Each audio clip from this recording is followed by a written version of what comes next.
Whistle from Lee Mason. The players take the knee to continue promoting that message that there is no room for racism in football or society in general. We're underway in the first half here at the Hawthorns. Brighton playing from left to right towards the Smethwick end. Were there fans in here, that is where the away fans would be housed, away to our right hand side. One change for each team. Semi Ajayi suspended after his handball last week, the denial of a goal scoring opportunity, so that was a straight red card for him. 21-year-old Republic of Ireland defender Dara O'Shea comes into the West Brom backline, and Stephen Alzate drops to the bench for Brighton. Aaron Connolly comes in. Throw in for West Brom, wide on the left hand side. Brighton have never won a league game at this stadium. 10 attempts, drawn 4, lost 6, and have failed to score in 7 of those 10 games, a record they will want to put right this afternoon. West Brom have early pressure wide on the left with Matt Phillips, played back to the left back Connor Townsend. He goes on a little overlapping run down the left. Phillips with the back heel finds him. Trossard gets the last touch, and West Brom win themselves an early corner. Yeah, a really positive start by West Brom. They've tried to get the ball forward, no real overplaying in midfield, just trying to be really positive. And down this left-hand side, Phillips in particular, and the advance in town and force a corner, but very positive from Sam's side. Corner will come in from wide on the left. One win under Sam Allardyce so far in 12 Premier League games in charge. That was the 3-2 win at Wolves. Gallagher with the corner with his right foot. Oh, right old flap at it from Robert Sanchez. He's in a black baseball cap this afternoon. Matheus Pereira, the Brazilian, is onto the ball for West Brom, wide on the right-hand side. Brighton player, I think that's Joel Veltman, goes down inside his own penalty area, knocked to the floor, picks himself up. Brighton have actually cleared the ball, but they've given it away. Now Yokushlu, the Turk, lobs it into the area, and Sanchez says thank you very much indeed and watches that drop into his hands, but he looks slightly panicky from the corner. Yeah, he did. There's 2 involvements in the game so far. It was just a good idea, but poor execution from Yokushlu in the midfield. Just tried to hang it right up there because he's looked a little bit shaky in the opening period. Now a chance for Brighton to press wide on the left-hand side. Aaron Connolly, who's gone for a real bright peroxide since I last saw him. Short, stocky striker, number 7 on his back, has got the ball over to the right. Veltman crosses it in. Good ball. Bartley, much bigger than Mopé, heads it away. It drops down on the edge of the West Brom box, and Conor Gallagher, very cool under pressure. Pascal Gross in his face just takes a touch, pulls it away, and Matt Phillips is on the ball for West Brom, wide on the left. Manchester City have beaten West Ham by 2-1 in the early kick-off in the Premier League today. Bournemouth back into the playoff places in the Championship with their 1-0 win over Watford. Both teams finished with 10 men, and Crawley 2-0 winners over Exeter, who also had a man sent off. Tom Parks sent off in that game. It finished Crawley 2, Exeter 0 in League 2. Throw in West Brom in the right back position. Sam Johnston in goal for them. A back 4 of Darnell Furlong, Kyle Bartley, Dara O'Shea and Connor Townsend.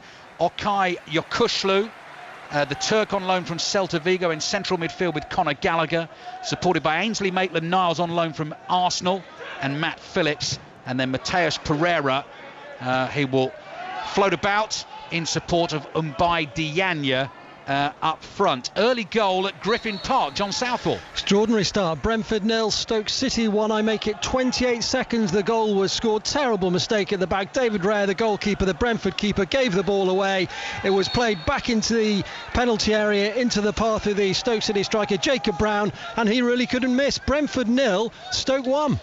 Thank you, John. Coming up to 4 minutes played at the Hawthorns. Goals as they go in here on 5 Live and the BBC Sounds app. Six Nations commentary on the way as well. Italy, Ireland at the moment, live over on 5 Live Sports Extra. And the half-time whistle's just blown there, actually. Here's Sarah Mulkerrins. Yeah, and with the clock in the red, the Italians breached the Irish defence. Flanker Johan Meyer with the man who found the power to break through and touch it down. Garbisi added the conversion, so it is Italy 10, Ireland 27 at the break.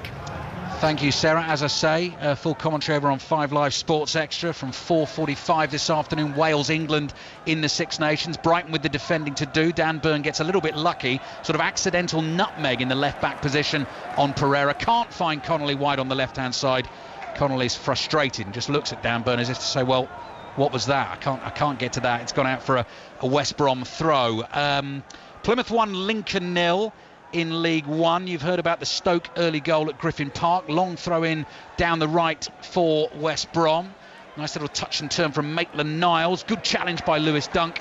And the ball goes behind for a West Brom corner. Corley Woodrow as well in the Championship has scored for Barnsley. Barnsley 1, Millwall 0 in the Championship, and a warm welcome to our listeners worldwide on the BBC World Service. I'm here with the former Everton midfielder Leon Osman. We're watching West Brom against Brighton. West Brom starting the day in the bottom three, 11 points adrift of safety, but they've already earned their second corner of the afternoon. Pereira takes it with his left foot, curled into the near post, back-headed to the back stick, and Brighton just about managed to get that away. Maitland-Niles, poor first touch from him. Mopé slides in, wins it, toes a ball down the line to Trossard, who just tried to let it run across his body to beat Conor Gallagher, but it actually runs out of play. So for our listeners, Leon on the World Service, 5 minutes gone. What have you made of this so far? Very early stages, obviously. Yeah, it's early stages. I don't think either side have really took control of the game. Brighton have tried to play some nice, neat passing, but haven't really created anything. West Brom are trying to get the ball forward as quickly as possible and get runners forward, in particular Maitland-Niles and Gallagher from midfield, and try and force Brighton onto the back foot. And by Diagne has chested the ball down into the West Brom midfield. They've lost it. Space opening up for Brighton in bright yellow this afternoon, attacking down the right-hand side. Joel Veltman scored a great equaliser for them on Monday night against Crystal Palace, but eventually lost that game to the late Christian Benteke winner. Trossard is always one to keep an eye on for Brighton, the little Belgian with the number 11 on his back, wide to Dan Burn, and back into the Brighton half it goes. They've got Robert Sanchez in goal, Veltman, Ben White, Lewis Dunk and Dan Burn as a back four. Yves Bissouma in central midfield as the ball goes long from Ben White, but McAllister can't catch it with his forward run from midfield. So Alexis McAllister, that is the Argentine international, and Pascal Gross helping Bissouma in midfield. Trossard right, Aaron Connolly on the left, and Neil Mopé as the central striker. The ball drops from Matt Phillips. He's inside the Brighton area, wide on the left-hand side. 3 step overs, support from the back, little clip cross to the far post. No one can get there, and it bounces harmlessly behind for a goal kick. Josh Windass has scored at Kenilworth Road. David Pleat, we hear, is watching that one. Former Luton Town and Sheffield Wednesday boss, and it's Sheffield Wednesday who lead Luton by a goal to nil. Leon Osman. Yeah, positive play yet again by West Brom. No overplaying. Bartley just with a very straightforward ball up to Diagne, who just battles for it. He makes himself a real handful, and suddenly Phillips first to react inside the penalty area. Not the best of crosses, but nearly an opportunity. So real avenue that looks like it could be for West Bromwich Albion today, getting the ball into the striker. Millwall equaliser, Mason Bennett in the 6th minute. Barnsley 1, Millwall 1. Racing today, John Hunt's at Kempton. Update from John. Yeah, we just witnessed the Dovecote Novices Hurdle for the younger hurdlers here, Ali, and Cape Gentleman for Irish trainer Emmett Mullins, who is the nephew of the great Willie Mullins. He's won it, Cape Gentleman, ridden by John Joe Neal Jr. The favourite there, Paul Nicholls' Athol Street, very disappointing, was pulled up. Thank you, John. Already looking forward to our Cheltenham coverage, which will be on the way for you in a few weeks' time. 5 Live Sports Extra and the BBC Sounds app. John will be a central part of all of that, of course. West Brom with Yakushlu in his blue boots, passing the ball across the halfway line. 8.5 minutes played in the first half. No real chances as yet. West Brom with more of the ball, and they're attacking down the left here with a floated ball for Maitland-Niles to chase. Ben White claims the last touch came off Maitland-Niles. Maitland-Niles chases it so it doesn't go out for a goal kick, and it's out for a Brighton throw in the right back position. Goal at Celtic in the Scottish Premiership. This is Celtic Aberdeen being watched by Roddy Forsyth. Well, if John Kennedy wants to be a lucky manager, he's got off to a splendid start in charge of Celtic. The Aberdeen hit the crossbar and forced a magnificent save from Scott Bain, both with headers from Ash Taylor. Celtic promptly went up the field. Odson Edward with a clear shot at goal. It took a wicked deflection off Considine. Celtic 1, Aberdeen 0. Thank you, Roddy. Rangers on 82 points. Celtic, if they win, that'll be on 67. Rangers 7 points from the title. That could come at Celtic Park on Sunday the 21st of March. A 5 Live commentary, a 12 o'clock kickoff on the 21st of March. Still West Brom 0, Brighton 0. West Brom are Going for a long throw in from the left. Connor Townsend launches into this, lofts it high to the near post. Sun in Lewis Dunk's eyes as he heads it away, not far. Veltman with another header, then Bissouma with a third header for Brighton, but they can't quite get this clear. Townsend hooks another ball into the edge of the area. Dunk is there again. Better header this time. Long range shot from Yakushlu. That was very ambitious. Took a deflection on the way through.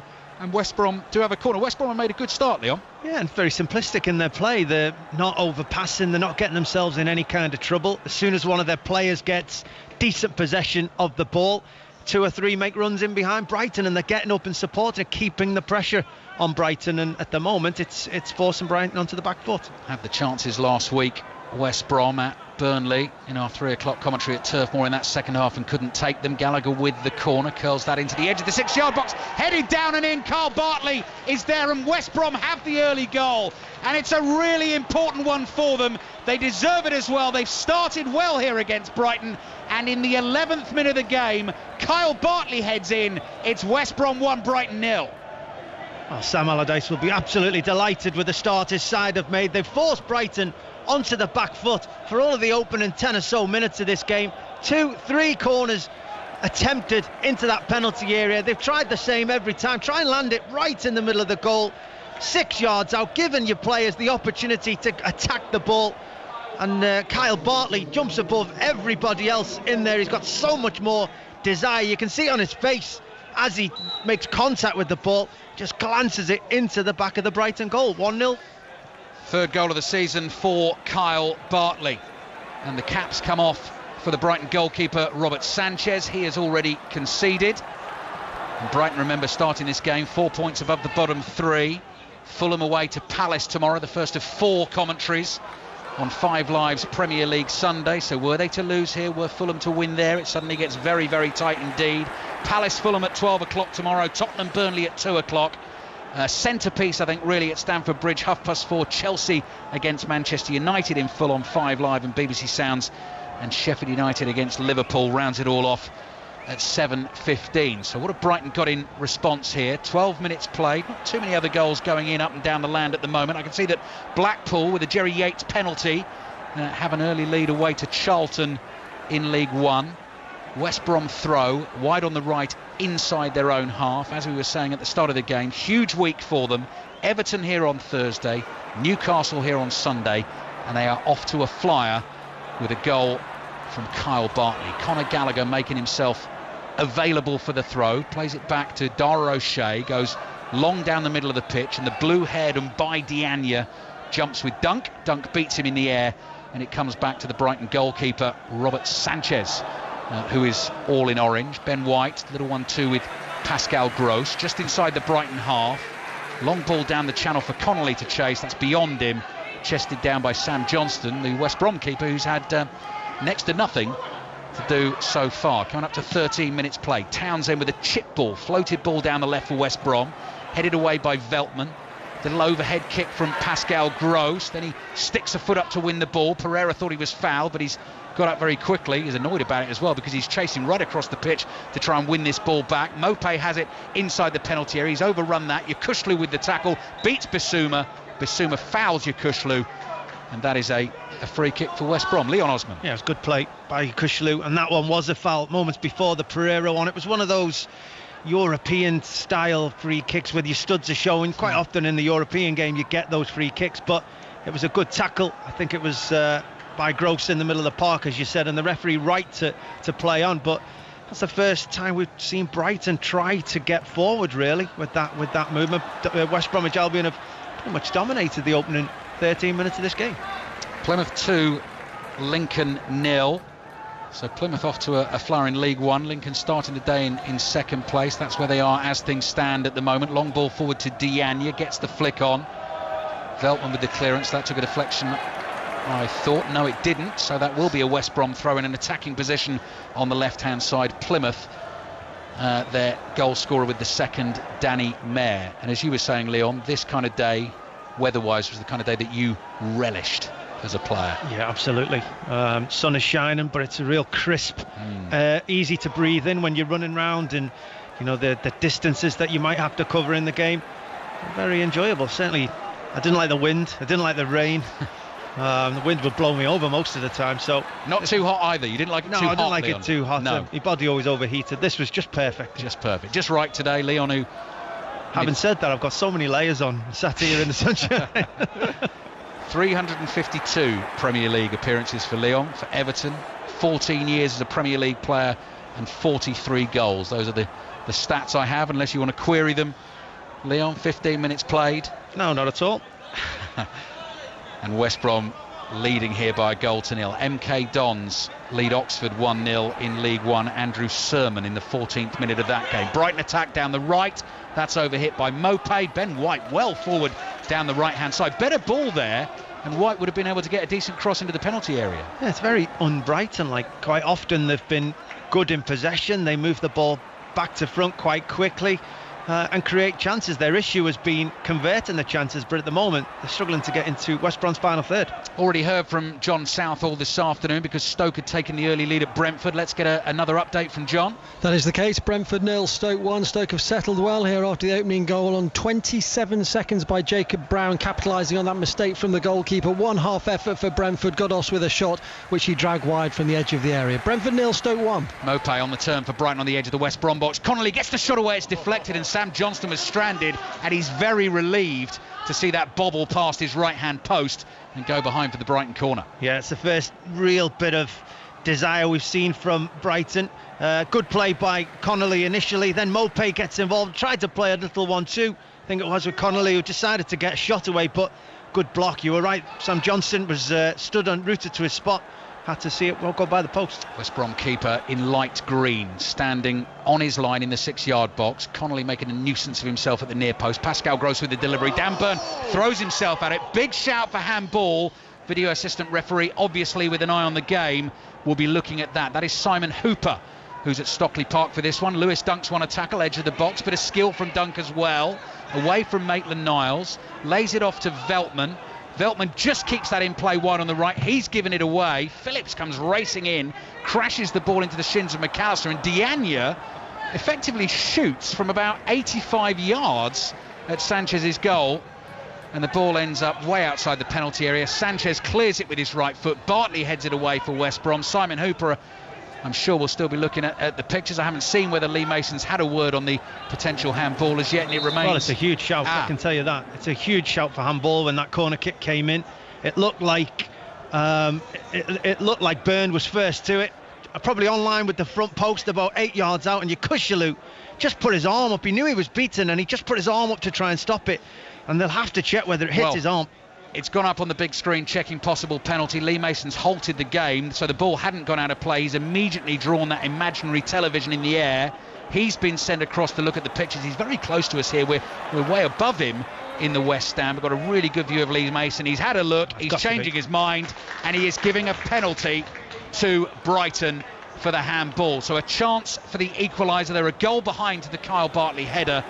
Handball, and you think the correct decision? Oh, Neil? Yeah, definitely. You know, when my first viewing of it, you may have heard, I probably made a slight noise with me away from the microphone. It just seemed crazy, the decision that Yakushalu made. Yes, Dan Byrne had lost him. He'd stolen a yard on him in trying to get it, but just as he was about to make contact, Yakushalu, knowing he was beaten, just put his left arm into the air, and it was his left hand that ends up making the contact. The Brighton players reacted straight away. They'd seen the incident.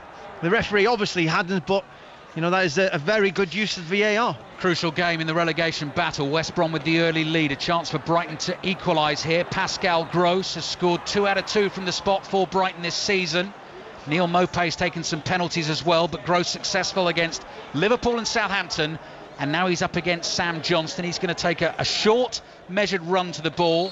Waits for Lee Mason's whistle, little bit of a jog on the spot, then a delay, right foot, it's hit the bar, got underneath it, it bounces back outside the penalty area, and Gross has missed the penalty for Brighton, and West Brom now come on the counter. Ben White steps in and wins a really important tackle on the halfway line. So Gross with the missed penalty here. We're going to take you to the Liberty Stadium for an update on Swansea, Bristol City. Aaron Paul's watching this one. 0-0 here, Ali. All Swansea so far. Jamal Lowe with the best chance of the game so far. Just a few moments ago, jinking past a Bristol City defender. He lashed the ball right-footed in towards the top corner. A big save from Dan Bentley in the visitors' goal, though. It remains 0-0. Well, I was talking about the Brighton shot stats ahead of the game. 5 goals in the last 8 Premier League games from 115 shots, 31 on target. You do not get a better chance than one from the penalty spot. And he's hit the bar, Leon. That sums Brighton up in terms of converting chances. You know, you've got a penalty kick and you've got to score and you've got to take those moments. It was one where he went straight down the middle, waited for the goalkeeper. You expect to use your side foot in them moments, used his laces and got underneath it. Long throw, long throw into the Brighton penalty. Flicked on by Bartley, hacked away by Ben White, headed sideways by Mopé. Trossard is there, the bouncing ball, he nods it away. But Brighton on the back foot here.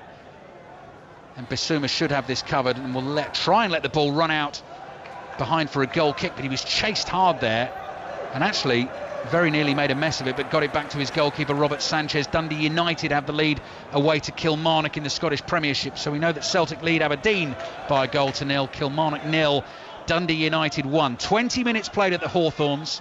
This is BBC Radio 5 Live and the World Service, also available to you via the BBC Sounds app on your device. Just search for the Sounds app when you get it. It's pretty self-explanatory when you get there. Search for whatever you like, but it means you can listen to us on the move, listen to live radio as you go, which is perfect for a weekend afternoon. People will be out and about, I'm sure, in this glorious sunshine. All the goals as they go in. We've seen one here in the Brighton missed penalty. Here's Trossard, little chip ball with his left foot for the hulking great figure of Dan Burn. Burn's got Furlong behind him, but he's overrun it, and that's behind for a goal kick to West Brom. Yeah, since Maitland-Niles has joined West Bromwich Albion, I'm seeing a lot more energy in the midfield of West Brom. Gallagher's in there, Yukushelu is the man holding, and suddenly they're able to cover more ground, they're able to get tighter to Brighton in midfield, they're able to put more pressure on the opposition. Seeing it against Manchester United, against Burnley, they can then spring into attack straight after the penalty kick. There was a very close opportunity to get a counter-attack, but for a wonderful tackle from White at the back, and they had 4 players forward in a flash, and that's the difference I'm seeing in this West Brom side at the moment. Yeah, I think you're right, Leon. I think having watched them last week, the signings, all of them, have definitely made a difference. They're still missing Robert Snodgrass. Sam Allardyce hopes he'll be back for the game against Everton on Thursday. Mateusz Pereira's another one who's not a recent signing, but in his second season at the club, having been on loan last season, played a massive part in helping the club get promoted. He's been fouled. He's won this free kick for West Brom, and they still lead by 1-0. Maz Faruqi is watching Rotherham against Reading in the Championship. No goals here, but chances for both sides. Michael Smith's header from a set piece in the Reading box was too high. Freddie Ladepo has also just headed over. At the other end, Omar Richards forced a save from Victor Johansson, who had to tip his powerful shot from the edge of the area over the bar. But at the moment, no goals. Rotherham 0, Reading 0. Yeah, seems quite quiet on the goals front at the moment in the EFL. Townsend's free kick forward. Sanchez well off his line in his starting position. Made the right call. Easy catch for him, two-handed. Bowls it out underarm here to Ben White, who's got the 2 white wristbands on. It's either tape or I don't think they're sweatbands. I think that's tape around both wrists. Cleared upfield by Veltman. Connolly battling for the header. McAllister jumps in with Yukushelu and jumped into McCushlu and concedes the free kick. West Brom 1, Brighton 0. Lincoln have a goal back at Plymouth. Plymouth 2, Lincoln 1. Conor McGrandles has scored, and Adam Phillips has scored for Accrington away at Fleetwood. Accrington just 1 win in 6 games going into that one, but they have the lead through Adam Phillips. Sam Johnston clears with his left foot. Lewis Dunk controls it for Brighton. They're trailing by 1-0. Second half of Italy-Ireland underway in the Six Nations. Here's Sarah Mokerins. Yeah, 3 minutes in, Ireland have their bonus point try. It's Italy 10, Ireland 34. That Italian defence is really porous. CJ Stander, the number 8, barrelling over for the latest try. It's Italy 10, Ireland 34. Commentary continues on 5 Live Sports Extra. Full commentary of Wales, England from the Principality Stadium, kicking off at 4:45 this afternoon. Here on 5 Live and BBC Sounds, our correspondent Chris Jones alongside Matt Dawson and Reece Patchell to make sure we keep things balanced for you. Should be a cracker. Brighton on the ball. since we went over for the little update from Rome. Lots of pretty Brighton passing, keeping the ball, but West Brom holding them quite comfortably. Then Trossard tries to force the issue through the middle. Maupay either left it or couldn't control it, and it didn't find Gross. Townsend to Phillips in the left-back position for West Brom. That is over the head of Diagne, who turns rather forlornly. He didn't give that the full chase. I think he was a bit annoyed that the ball forward wasn't better and didn't particularly fancy trying to close it down afterwards. Oh, well, any ball that's been close enough to him to compete for, he's actually won so far, and that one was far too high for him to get. And he's worked really hard in the opening 25 minutes of this game, so maybe he was just taking a breather. Neil Warnock against Mick McCarthy at the Riverside today. Katie Smith watching this one. Yeah, it's Middlesbrough 0, Cardiff 0. Middlesbrough with a free kick chance just now, just to the left of the D. It was Paddy McNair who took it, shot it just to the right of the post. So it remains 0-0 here at the Riverside. Opportunity for West Brom. Conor Gallagher wide on the right, looked up, slightly delayed the cross, and Yves Bissouma, who's so crucial to Brighton, nipped in and knocked the ball off his toe and out for the throw. He did, but it was himself who let Conor Gallagher just run away from him moments before into that space. But that's what West Bromwich Albion are trying to do. The ball thrown to the fullback, Gallagher or Maitland-Niles, his first thought is just, can I run forward? Is there space? Is there an opportunity to get forward? And fullbacks aren't turning back. They're not wasting time over passing, playing the ball forward. And now they've got to throw in the final third. Leon Osman with us here at the Hawthorns. 20 minutes to play in the first half. West Brom leading by a goal to nil. Good ball into the near post. Diagne heads it down and wide. And behind for a goal kick to Brighton. I asked for goals, we've got goals. They're suddenly flying in the EFL, and one at Rotherham, Maz. And Reading have the lead. It was a messy goal for Rotherham to give away. They failed to clear their box from a corner, from a set piece, and Liam Moore, I think, got the final touch for Reading. Rotherham 0, Reading 1. Josh McGuinness from the penalty spot for Hull. AFC Wimbledon 0, Hull 1 in League One. Ipswich have the lead at home against Doncaster Rovers. Alan Judge has scored that. Wes Burns with an equaliser for Fleetwood against Accrington in League One. That is now 1-1. And Brad Potts has scored for Preston to make it Preston 1, Huddersfield 0 in the Championship. Northampton have just scored away to Swindon in League One. Ryan Watson with that goal. And in the Scottish Premiership, Hibs 0, Motherwell 1. Jordan Roberts has scored that one. You're up to date on 5 Live and BBC Sounds. West Brom 1, Brighton 0. West Brom starting the day 11 points behind Newcastle in 17th. Newcastle kicking off against Wolves at 8 o'clock this evening. Dangerous bouncing ball from the long throw into the penalty area. Those set pieces, those corners, those throw-ins are causing all sorts of problems for Brighton at the moment. Let's check in at the Liberty Stadium again. Aaron Paul. Swansea 0, Bristol City 0. Swansea going close again. Jan Danda, nice little 1-2 with Andreo. Danda in space, looked up for the cross, opted for the shot, parried away well by Dan Bentley. Conor Hourihane just moments later has fired a tame effort in towards the Bristol City goal. Easy for Dan Bentley once again. Swansea 0, Bristol City 0. West Brom 1, Brighton 0. Here come Brighton, edge of the area. McAllister sandwiched by Conor Gallagher and Mateusz Pereira. That is a foul, that is a free kick, and it's very much within shooting range. Leon, just to go back to the set piece, those long throws really causing problems. Well, they are. It's the variation that they're offering West Bromwich Albion. Moments ago, they looked like they were setting up for a long throw-in. So Brighton all dropped back into spaces to attack it. They took it short, quick pass, cross into the penalty area. Actually, Diagne should have scored that time. You know, they went long and when Brighton had stopped the short throw. So good variation. So 3 men over the ball for Brighton. One is Alexis McAllister. Oh, Lewis Dunk's going to go quickly with his right foot, and Lee Mason's not going to let it count. It's ended up in the back of the net. Sam Johnston wasn't ready. There were 2 blasts on the whistle. Did Dunk strike it before Lee Mason blew the whistle the first time? He's not going to allow it, and he's surrounded by the Brighton players saying that should stand. What's he doing? Well, my opinion is Lee Mason blew his whistle, and he blew his whistle to start the play. So Lewis Dunk, being clever, took the free kick. What hadn't happened is Lee Mason hadn't checked that the goalkeeper was ready. The goalkeeper was still lining his wall up. He was stood behind it. Well, it shouldn't, but quite often to set up a set piece, they'll say, do you want the whistle? And you say yes or no. Then the defending team will walk away and they know it's on the whistle. But the referee will always ask the goalkeeper. Goal! He's changed his mind. Lee Mason has had word there. It looked like he had word. He held his hand to his ear. I think they probably told him you blew the whistle, and Lewis Dunk was allowed to take the free kick. That is an equaliser. It's Brighton 1, West Brom 1. What a bizarre goal, but what a brilliant piece of quick thinking by Lewis Dunk. Yeah, it was, and I'm pretty sure Lewis Dunk wasn't the guy that was probably intending to take the free kick. It was just that the referee blew his whistle. He saw that the referee hadn't checked with the West Bromwich Albion goalkeeper Johnson, and he was stood behind the wall and he just played it in there. It was a brilliant bit of thinking. Right, this is like the playground now with Lee Mason as the teacher, because West Brom just are not accepting this. Their situation is desperate. I think they're complaining, Leon, that they were expecting him to he'd done the vanishing spray for the ball, but normally the ref will then march back 10 yards and do the wall. I don't think he'd done that.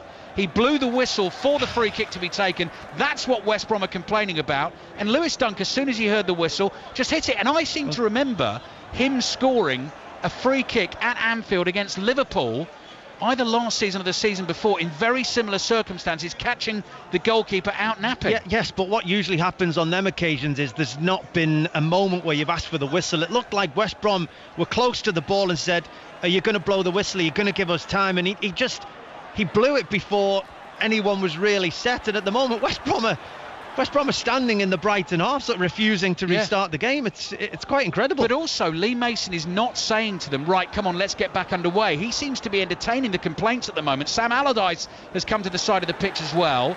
Trossard, there's now a bit of push and shove with one of the West Brom players there. That is continuing off the ball. Connor Townsend's getting it. This is a old mess. They're checking VAR, and I don't know exactly what they're looking for, but there was a Brighton player that was stood offside. Whether you could say that he was sort of blocking the goalkeeper's view, but he wasn't, because the goalkeeper was stood behind the wall. He was blocking his own view. I'll tell you, this is a mess, because if he now changes his mind and cancels the goal out, Brighton are going to be equally livid, and it just looks like Lee Mason's lost control of the situation. What we can tell you is the referee did blow his whistle, didn't he? I think we both heard, Ali, that the referee blew his whistle. Yeah, definitely. Goals going in elsewhere as we wait for this decision to be made. Cheltenham are 1 up at Scunthorpe in League 2, Leyton Orient 0, Tranmere 1, and Lee Mason is coming over to the monitor to have a look, I think, Leon, at exactly what you are saying. Is there a Brighton player in the eye line of Sam Johnston in an offside position, which means that this goal is now not going to stand? This has taken 3 or 4 minutes, and it's... I'll tell you what, if there were fans inside the stadium, everyone would be going absolutely berserk. Lee Mason's coming over. Hang on, he's coming over. He's not going to the monitor. He's talking to Graham Potter and Sam Allardyce. He's explaining the decision, and he's saying no goal. No goal. So that goal stood for a good couple of minutes there from Lewis Dunk. It's now been ruled out, and I'm presuming, Leon, you are right. I'm presuming because goalkeeper's view obscured by a player in an offside position, but we will just have to wait and see. Well, it's quite incredible. 3 or 4 minutes of, well, it wasn't even football that we've just seen, but 3 or 4 minutes of Premier League action. The referee completely lost control. He seemed to forget the rules. He wasn't quite sure whether the goal should stand or not. Then he couldn't figure out how to disallow it. Then he couldn't figure out how to allow it. It was quite an incredible couple of moments. I think also as well, Leon, for Lee Mason now, really difficult to reassert control, because both sets of players are looking at him and thinking, what on earth is going on? He definitely blew the whistle and allowed the goal for that reason. I'm also told, I didn't see it, that he did march the wall back and do the vanishing spray first time, as he's done second time, but they then had another look at the goal. And it's a team thing, isn't it? With Simon Hooper, the video assistant referee, we don't know how clear the messages are coming from him. But anyway, it's 1-0 to West Brom. Brighton have missed a penalty. They've scored, but the goal's been ruled out. Lewis Dunk's going to have another go through the wall and straight at Sam Johnston. Now that would have been classic if that had ended up in the back of the net. It hasn't, and it remains West Brom 1, Brighton 0, and I've never seen the like. I've never seen that before myself. That was quite a bizarre couple of minutes of action. All ended up with Lewis Dunk eventually taking the free kick after the wall being relined up, and a decent enough and straightforward save by Johnson. Well, that is certainly something to watch on Match of the Day this evening, 10:20, BBC One tonight. Portsmouth 1, Gillingham 0. I'm just checking we've not missed any other goals while that's been happening. Crewe leads Sunderland 1-0 in League One. Chris Porter scored that. Sean Raggett for Portsmouth. There's one other goal I spotted. I think I gave you Tranmere 1 up at Leyton Orient. Blackburn lead Coventry by a 1-0. Ben Brereton has scored that one. Lewis Dunk thought he'd scored here. Lee Mason initially said no. then got told he'd flick on the edge of the Brighton box. The ball is dropping to Conor Gallagher, can't quite control it with his head. Maupay underneath it, flicks it away with his right foot. Yeah, Lee Mason initially said no, then got told that he had blown the whistle and it should count, and then got told to have another look because the video assistant referee had spotted something else, which we're presuming is the player in the offside position. But we'll still wait for confirmation on that, Leon. We're not entirely sure, are we? I'm still not sure why it was given, then I'm still not sure why it was disallowed, then the confusion. I'd love to know what was going through Lee Mason's mind, and then what the messages that were going through the VAR to him were. Yeah. Birmingham QPR update in the Championship. Pat, we're having fun and games at the Hawthorns here. How about you? Sounds like it, Alistair. Fairly mundane here, but Birmingham much the better side. 6 corners so far, the QPR's one of which stemmed from a splendid save by the highly rated Dieng in QPR's goal from an excellent volley by Gardner. It's Birmingham 0, QPR 0. I've still got to keep... I'm looking at the big screen here, Leon, just to check I've got the score right. I did as well. I've done it twice. I've looked to say, what score is it? Is it 1-0? Yeah, just 1-0. In case you're wondering. Yeah, important for us, but more important for the listeners. And massive for West Brom, particularly if they can get the win. And real trouble for Brighton as well if they lose the game. Loads to discuss after this game. And I'm told as well at base, we are waiting for a response from PGMOL. So the match officials board... As ever with incidents like this, because these things crop up, particularly with the video assistant referee, we will wait for the full explanation from them, but that is our understanding of what has happened with the goal that was given for Brighton but then disallowed. Carlisle 1, Oldham 0 in League 2. Throw in West Brom, leading through the Carl Bartley header. Darnell Furlong's let the ball go through his legs, and it's gone out for a throw into Brighton wide on the left. Brentford Stoke, John Southall. Stoke still lead by 1-0. Could have been 2. Nick Powell 4 yards out on the right of the 6-yard box. Ray did well to make himself big to deny him. Brentford very underwhelming. Brentford 0, Stoke 1. Thank you, John. Robert Sanchez clears with his right foot. Brighton's keeper, diagonal ball wide to the left-hand side. Drops on the halfway line. Dan Burn is right behind Mateusz Pereira, like the BFG, leaning over him, just trying to nick the ball from him. Ball up the middle of the pitch to Maupay. 50-50 against Maitland-Niles. Ball runs to Matt Phillips inside his own half. Little back heel from him, a turn. Plays it back to Townsend. Inaccurate with the pass, so Bissouma intercepts it, and then Veltman tries to chip it down the line to Matt Phillips. Veltman under pressure. Well, not chip it to Matt Phillips. It was blocked by Matt Phillips, and it's eventually come off Phillips and gone out for a throw-in to Brighton on the right on the halfway line. So everything seems to have settled down a little.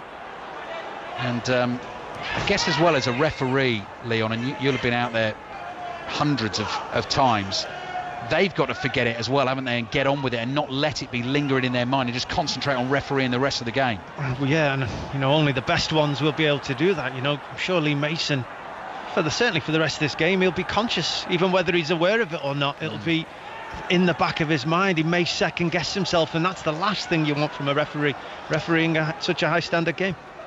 Goal at the Riverside Stadium, Katie Smith. Yeah, and it's gone to the visitors. Cardiff 1, Middlesbrough 0. It was a long throw in from Will Volks on the left-hand side. Found the head of captain Sean Morrison, and he put away his 5th goal of the season. Remember, Cardiff looking for that 7th win in a row. It's Middlesbrough 0, Cardiff 1. Unbeaten under Mick McCarthy so far, and ahead again. 8 minutes remaining in the first half. We're at the Hawthorns on 5 Live this afternoon, also available via the BBC Sounds app. West Brom leading Brighton by 1-0. Six Nations Rugby on the way after this. 4:45 kick-off at the Principality Stadium, and then Chris Sutton and Robbie Savage with 6:06 after the rugby this evening. And I imagine Brighton fans and West Brom fans may well be in touch with their thoughts on the disallowed Lewis Dunk free kick.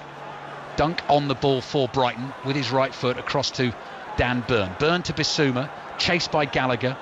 Maitland-Niles continues that chase, and Ben White in a hurry lofts a high clearance away with his right foot. Maupay's beaten in the air. It's knocked back into the Brighton half. Dunk nods it forward, and then Bissouma with a driving run across the halfway line. McAllister, who wears the number 10 and in this sort of Brighton system is one of those midfielders who is in central midfield but likes to get forward and try and help out. He's doing that now. He's good on the ball. He's playing it wide to Veltman. Bartley just nods that cross away from Veltman. Yakushlu is under pressure from McAllister, and it comes off the Argentine and goes out for a throw in to West Brom. Leon. Well, the reason McAllister hasn't been able to get on the ball is Yakushlu. He's denied him the space. Yakushlu's really dominated that area in front of his two centre-halves so far today. And the game, pretty much because of the West Brom's midfield three, it's being played the way West Brom wanted to. You're not seeing Brighton dominating possession and playing the way they want to play. It's a very West Brom dominated first half. He's got it going, Sam Allardyce, not necessarily in terms of results, but obviously a couple of games ago was the 1-1 against Manchester United, and Diagne had chances possibly even to win that game for West Brom. Should have won at Burnley last week despite being down to 10 men for an hour, and leading here at home against Brighton. 6 minutes to play in the first half. Pascal Gross taking his time over the free kick. Right-footed slider wide to Veltman. Veltman's closed down by Phillips. Ball comes off Phillips, and Townsend cannot keep that in play, so it goes out for the Brighton corner. Matthew Virtue Thick has scored a second goal for Blackpool at the Valley. Charlton 0, Blackpool 2. No win in 7 games at home for Charlton going into that one. Trouble at the Valley again. They're 2-0 down against Blackpool. Pascal Gross with the corner, an away swinger. Headed away by Phillips, chases his own clearance. Bissouma wins the first header. Nice crisp ball from Trossard to Gross, back to Trossard, just outside the box. Crosses behind the Brighton attackers, and then Pereira kind of takes a piggyback there on Bissouma to win a header. Bissouma goes down. West Brom have now lost it in central midfield inside their own half, and Brighton play the ball back to the halfway line. Equaliser for Gillingham at Portsmouth, but Dane Oliver has that one. Crewe 2, Sunderland 0. Tom Lowry with the second goal for Crewe. John Southall at Griffin Park. First chance for Brentford. Brentford 0, Stoke 1. Corner from the right hand side. Winston Reid 10 yards out, unmarked, headed over the bar. Should have done better. Brentford 0, Stoke 1. Great tackle by Yakushlu for West Brom in the left back position. Good skills from Matt Phillips to bring the ball away. Now can he find the pass? Yes, he can, to Pereira. Pereira slips the attentions of Dan Burn. West Brom have given it away. Bissouma onto it in the centre circle. Nigel Clough's Mansfield leading Morecambe by a goal to 0. Jordan Bowery with that one. Leon Osman. Well, West Brom have had 2 or 3 really good opportunities to counter-attack, and Pereira just hasn't seen the pass. Ben White wide on the right hand side gets that cross in, but has sliced it behind for a goal kick to West Brom. West Brom 1, Brighton 0. 3.5 minutes remaining in the first half, and our featured game in League 2 today is Port Vale against Cambridge United. John Akers. Yeah, Vale 0, Cambridge 0. Cambridge top of the league, of course. This one delayed by 15 minutes. Good chance for either team. Curtis Guthrie through on goal, slight angle.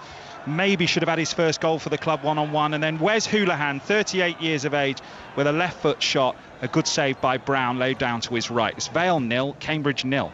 West Brom 1, Brighton 0. 3 minutes remaining in the first half. Huge drama surrounding what we thought was going to be a Brighton equaliser, which I'm sure we'll discuss on the half-time whistle with Mark Chapman if you are just tuning in. Matt Phillips gets to the byline on the left. The ball had actually crossed the line, so it goes behind for a goal kick, even though Sanchez wanted to get things moving quickly. Cheltenham with a second away to Scunthorpe. Callum Wright has scored that one. Lewis Dunk plays the ball back to Sanchez in his 6-yard box. Here's Ben White, the other centre-back, corner of his own penalty area, floats the ball up the middle of the pitch. Dara O'Shea muscles his way ahead of Mopé, volleys it forward, bounces in the box, and Sanchez times his jump well to grab it off the top of the head of Mbaye Diagne. Look how much confusion that kind of situation can cause these days. It was just a pump up to Adara. He wins it first and just knocks it so far into the air. It took one bounce in the D of the edge of that Brighton penalty area, and Diagne was fighting for it. It took the goalkeeper to come out and reach over the top. Defenders don't always know how to deal with that long ball up these days. Oh, Lewis Dunk lost sight of that in the sunshine. There was a ball floated to him inside his own half from Pascal Gross, and you could see him holding his hand up to try and protect his eyes and give him a view, and he trod on the ball, and it was very nearly taken off him by Pereira. Sighs of relief from the Brighton camp. Sheffield Wednesday with the second. Josh Windass has that as well. 2 for him then. Luton 0. Sheffield Wednesday 2 at Kenilworth Road. Matt Phillips dribbling forward for West Brom. Tackled. McAllister with a little flick to Gross. Gross didn't see Maitland-Niles behind him. Maitland-Niles nips in, wins the ball back for West Brom, closing in on half-time. Going to be a fair bit of added time actually, because that decision took a good 3 or 4 minutes to my mind. Yeah, it will do. It took maybe even more than that. Just at the moment, you know, you're talking about that Lewis Dunk did it moments ago, just losing the ball in the sun. Both players and both sets of sides are having the same issue. When they come from that glaring sunshine into the shade.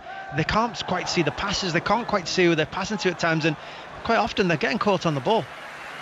Outfield players aren't allowed to wear caps, are they? I can't remember any doing so. No, I don't. It'd be difficult to head the ball. Well, exactly, that's the point, isn't it? Ball is headed away on the edge of the West Brom box. Townsend with his left foot. Happy to clear this anywhere at the moment, and West Brom looking to get in at half-time, leading by a goal to nil. Sammy Lee, Sam Allardyce's deputy, is out on the sideline, barking the orders. 4 minutes of added time coming at the end of this first half, and that will start in about 30 seconds' time.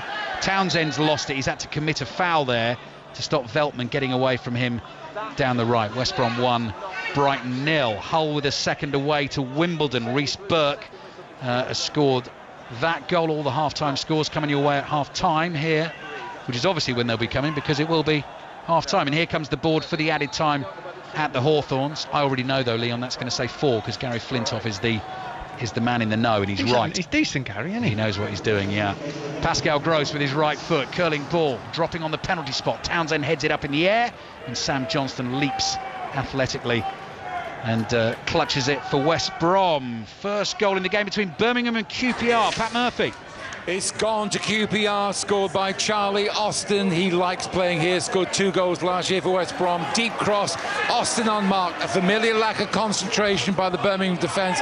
To say this against a run against the play, Alistair's like saying it's quite a nice day here in the West Midlands. Birmingham 0, QPR 1. QPR enjoying themselves at the moment, heading for 5 wins in 6 games. And Charlie Austin amongst the goals again. Levi Sutton with a goal for Bradford.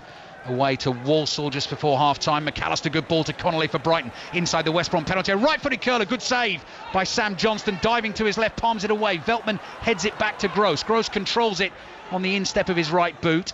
Maitland-Niles tries to muscle him off it. Back to Gross, down by the byline. Pull back, Mopé drags it wide. That was a chance for Brighton. That is exactly what we're talking about with Brighton. Brilliantly worked, but then the finish isn't there. They've kept it in wide on the left-hand side. Here's Trossard, dummies across on his right foot. Then that cross is blocked, and it's out for a throw to Brighton. Leon. Oh, you're exactly right, Ali. That's 2 brilliant bits of play involving Gross and McAllister, Mopé, Connolly and Mopé with their chances at the end of each move. And each one of them will come away feeling they should have scored, and their opportunities you see in Brighton miss time and time again. Dan Burn wide on the left winger's cross from him, easy for Sam Johnston inside his 6-yard penalty area. Leaps, grabs it and holds on to it, and we'll just run down the clock towards the end of this first half. By the way, hearing Aaron Paul's voice at the Liberty Stadium this afternoon reminds me to point you in the direction of the latest 72 plus EFL podcast on the BBC Sounds app, along with the That Peter Crouch podcast, the Football Daily that is always there for you. And if I may promote my own podcast as well, the Fantasy 606 podcast. Good listen this week. Promote away. Because I know Leon is a fantasy. I haven't been asked to do that, yeah. Do you want to come on? I've got a good fantasy league team. I know you have. At the minute. We'll have you on. Big double game week 26. Leon and I both John Stones owners, so very happy about that. We're approaching half time here. West Brom leading Brighton by a goal to nil, but Brighton with this, well, in inverted commas, controversial goal disallowed. Swindon 1, Northampton 1, latest scoreline in League 2 as we approach half time. But Lewis Dunk taking the quick free kick. Lee Mason initially pulled it back, saying I hadn't blown the whistle. He was then told by the VAR that he had blown the whistle, allowed the goal. They all went back to the halfway line, continued to complain for 2 or 3 minutes. The video assistant referee then got back in touch with Lee Mason before he restarted the game. He told him to hold it and pointed out that there was an infringement, which we think was a Brighton player standing in an offside position in view of the goalkeeper and Maitland-Niles. And now the shot comes in on Robert Sanchez, gets down low to his left. Glorious opportunity for West Brom to score the second. Will they rue that come the end of the game? Oh, it's the best move, best football we've seen from West Bromwich Albion today. It was a terrific bit of play. Diagna with a lovely flick pass right at the end to the advancing runner Maitland-Niles, who, once he's got there, his pace took him away from the defenders, and he just tried to side put it around Sanchez in that goal, who was equal to the save. Here come Brighton late in this first half, looking for the equaliser. Trossard finds Mopé, stretches to control it, slides it to Burn. Burn with the cutback, Connolly. Shot blocked at the near post. Mopé stabbed one, saved by Johnston with his legs, and Brighton just cannot find a way through. They've won a corner. Oh, we've got a really good game on our hands here. Both sides are desperately, even though it's just coming up to half-time, trying to get the second goal in this game. Good save and block there by Bartley and Johnson to keep Brighton out. Bristol Rovers leading by 1-0 against Shrewsbury. Late goal in the first half. Corner taken. Pascal Gross cut back to the edge of the box. Maitland-Niles in the way of it. Brighton cannot get a shot on goal at the end of the first half, and Neil Maupay is giving Lee Mason an earful as he goes jogging past him on the half-time whistle. So West Brom leading Brighton by 1-0. Again, Leon, I have just explained what happened there. The camera focusing in on the referee Lee Mason as he comes off the field, and it was a confusing mess, wasn't it? And Lewis Dunk is now coming over to have his say as well. Referees say it's final, the goal doesn't count, but that didn't look good. No, it's just pure confusion. Lee Mason himself didn't seem to know what decision he should give. He knew he was at fault in some way. He seemed to blow the whistle, but hadn't checked that everybody was ready. The goalkeeper was, as you said, it was a complete mess. But for the game, I think that it's been a pretty good game. I think West Brom started very well, got the ball forward, played their style of football, or their style of football was dominating the game. Brighton, though, in the last 10 minutes have just started to get a foothold, started to create chances, and actually West Brom will be quite pleased to go in ahead at half-time. Lewis Dunk has just finished his conversation with the fourth official, Graham Scott, and I think it's fair to say, Mark, he's stomped off and he's unhappy. West Brom 1, Brighton 0. Well, we've emailed PGMOL to find out, to get the reason. We haven't heard back yet. Presumably they're trying to work it out. Trying to find one. Well, yeah. Well, that's normally the case. Trying to find a reason whereby they can, always back the referee and say they've never got anything wrong. The Premier League tweeted out, Lewis Dunk takes a quick free kick and bends the ball into the net. But after consulting the VAR, referee Lee Mason has overturned the goal because the whistle had been blown a second time before the ball had crossed the line. And Lineker has tweeted something similar on that, which is, and the Match of the Day office will be phoning them as well, saying it was down to when the second whistle was blown. Okay, so they've used VAR because Lee Mason couldn't work out when he'd blown his whistle. I mean, it's a shambles. Definitely. I mean, he blew the first whistle to start the game. Why would he immediately need to? Why is he blowing the second one? Why does he feel he needs to blow the second one? But so I suppose the question is, was the second whistle blown before the ball hit the back of the goal? And if it has, then I suppose the game has stopped. But his decision to blow it and then re-blow it because it's just a pure mess, Chappers. I don't understand that, Mark, why he'd blow the second whistle. So he sees Lewis Dunk strike the ball, it's on its way towards goal, and then he suddenly panics and thinks, what does he think? Because if he's blown the whistle, the game's good to go. Your guess is as good as mine.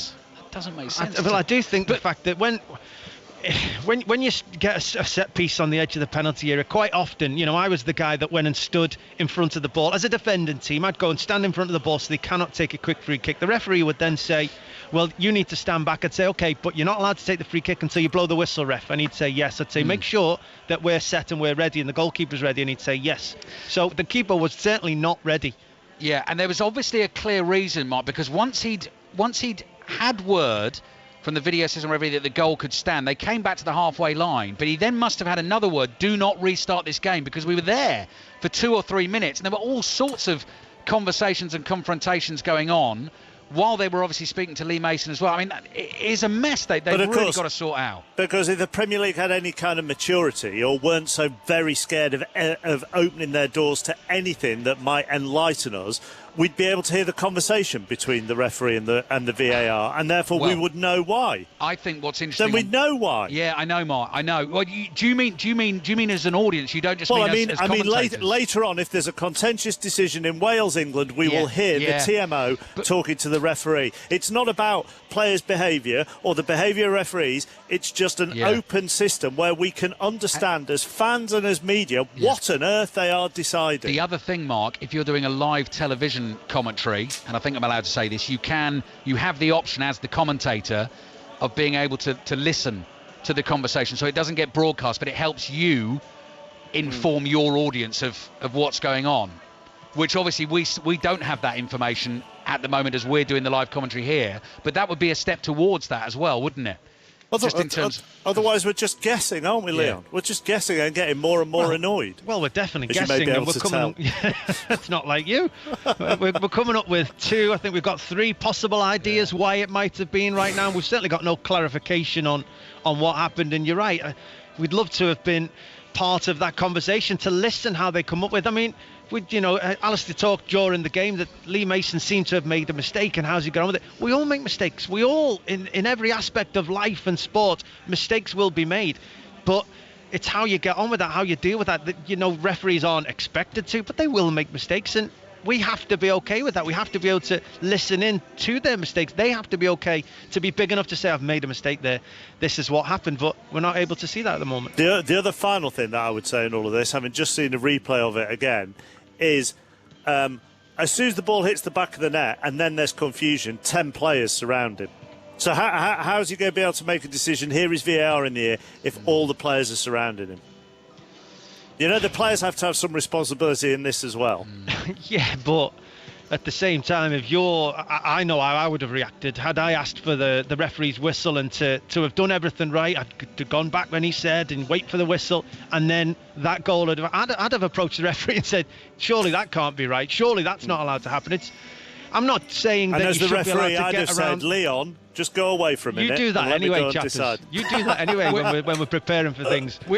Without VAR, if we didn't have VAR, that goal wouldn't have stood, because Lee Mason's initial decision was no, wasn't it? It was no, I've blown the whistle a second time. Then he got told it could stand, and then it got changed again. Anyhow, but West Brom lead by a goal to 0, don't they? Let me check the scoreboard. Oh, they took it off the scoreboard, chappers, so your guess is as good as ours. West Brom 1, Brighton 0. It's 5-4. I haven't done any of the half-times yet. Let's go to the rugby first of all. Sarah Mulkerrins. Yeah, 71 minutes gone. It's Italy 10, Ireland 41. Italy really their own worst enemy at the moment. They're giving away penalties at crucial moments. They've had 2 players in the bin. Josu Zalocci is just back on. Luca Bigi, the captain, is still off. So it's been very easy for Ireland. Will Connors ran in his second try of the day. James Lowe thought he had scored, but with the TMO decision being fed through to us, we understood that it was due to a forward pass, so that was ruled out. But it is Italy 10, Ireland 41. OK, let's go to the Scottish Premiership. Roddy Forsyth watching Celtic against Aberdeen. Celtic 1, Aberdeen 0. First match of the post-Neil Lennon era, and Celtic got the kind of luck that eluded the former manager in his later weeks. Ash Taylor heading off the crossbar for Aberdeen, then Taylor again forcing Bain into a reflex tip over the crossbar. Up go the other end of the field go Celtic. Edward, with their first shot on goal, takes a deflection off Tommy Hoban into the net, and that's why at half-time it's Celtic 1, Aberdeen 0. Elsewhere, Hibs 0, Motherwell 1, Kilmarnock 0, Dundee United 1, and goalless between St Mirren and Ross County in the Scottish Championship. Ayr 0, Arbroath 0, Morton 1, Dundee 0, Queen of the South 0, Dunfermline 0, and Alloa are a goal up at Wraith into the Championship. Disappointing first half for second place Brentford. John Southall. Very much so. Brentford 0, Stoke 1, half a few chances. Stoke worked really hard to frustrate Brentford. The goal came after just 27 seconds. Real mess from the home side. Keeper David Raya inexplicably gave the ball away to Tommy Smith on the right of the area. He played it into Jacob Brown, and he couldn't miss for his third goal of the season. Nick Powell also denied by the keeper. One Brentford effort. Winston Reid with a free header from 10 yards out, put it over the bar. Should have done a lot better. The home side have been poor, and chappers, to pinch Ugo Monyo's words, they need to show more bling to break down the Stoke bull. Stoke lead by a goal to 0. Goalless at the Liberty at half-time. Aaron Paul. Yeah, Nigel Pearson is a very, very lucky man. His side have been outclassed in every way in this first half. And but for Dan Bentley in the Bristol City goal, this could be over already, as he saved spectacularly from both Jamal Lowe and Ben Cabango. Jan Danda and the Conor Horihan effort have also been saved pretty easily by Bentley, whilst Jake Bidwell should have tapped home at the back post with the goal gaping. 0 attempts on or off target, 24% possession. I feel like Statman and Dave, but there's plenty to do for Nigel Pearson, who's been very vocal in this first half. At the break, it is Swansea 0, Bristol City 0. Reading beaten at Wickham during the week. They're against another relegation-threatened side this afternoon. It's going better for them. Maz. It is indeed. Rotherham 0, Reading 1 at half-time. Remember, both sides have struggled to find the back of the net recently, and the goal when it came for Reading, their first in 3 games, wasn't a vintage one. Michael Morrison was eventually credited with the final touch after a scramble in the box from a set-piece, which Rotherham failed to clear. Lucas Zhao should have put Reading further ahead. Freddie Depot, back in the starting 11 up front for Rotherham today, has had a couple of chances at the other end, though not on target. It's not been of the highest quality, but with 1 win in their last 5 before today, Reading won't care. They lead here by 1-0. Cardiff on course for a 7th straight win. Katie Smith. Yes, it's Cardiff 1 here at the Riverside. Middlesbrough 0. Despite that unbeaten run looking to continue, chappers, the scorelines against the run of play. Middlesbrough came out flying. Not surprising after Neil Warnock called his forwards a waste of time midweek. They're struggling, though, to find any sort of end product. The best chance for them, a soft effort from Britt Assombalonga from 5 yards out. 37 minutes gone, though. Will Volks's long throw-in found captain Sean Morrison, who headed into the top corner. Second goal in 2 for him. So Mick McCarthy's side taking their chances. It's Middlesbrough 0, Cardiff 1. Last time Birmingham won at home was on the 28th of October. They're going to have to go some if they're going to change that record this afternoon. Pat Murphy. Birmingham 0, QPR 0, Blues burgled, Rangers mugged them a minute before half-time, deep cross from Kane, Austin unmarked, far post. Best player on the field, the Rangers keeper, Dieng. That tells you all you need to know. This sums up Birmingham at home this season. Birmingham 0, QPR 1. Earlier, Bournemouth beat Watford by a goal to nil. Both sides had a man sent off in second half injury time. Other half times in the Championship, it's Barnsley 1, Millwall 1. Corley Woodrow's 12th of the season for the home side. Mason Bennett equalising for Millwall. Blackburn lead Coventry by a goal to nil. They've lost their last 5 in the Championship of Blackburn, but they lead at half time. Not a good first half for Luton. Luton 0.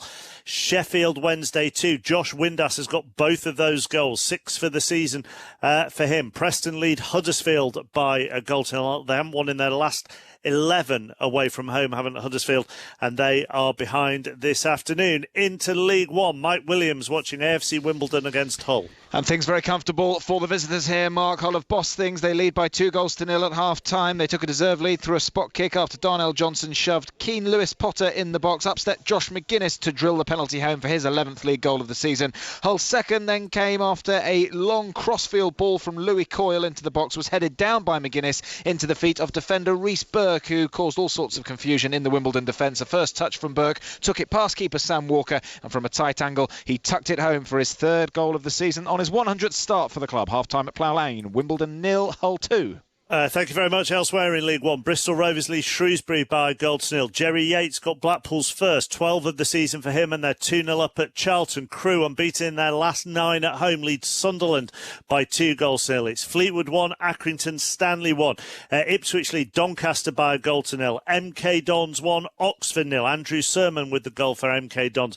Goalless between the leaders Peterborough and relegation-threatened Wigan. It's Plymouth 2, Lincoln 1, Portsmouth 1, Gillingham 1. Goalless between Rochdale and bottom of the table Burton, and Swindon 1, Northampton 1. In League 2 earlier, Crawley beat Exeter by 2 goals to nil. We're with the leaders Cambridge at Port Vale. John Akers. 0-0 at half-time. Vale with the best chance. Curtis Guthrie through on goal, 1-on-1, slight angle, good save from the goalkeeper, but maybe should have scored his first for the club. Houlihan, rolling back the years, 38 years of age for Cambridge, has had a shot save from 20 yards, but it's Vale 0, Cambridge 0 at half-time.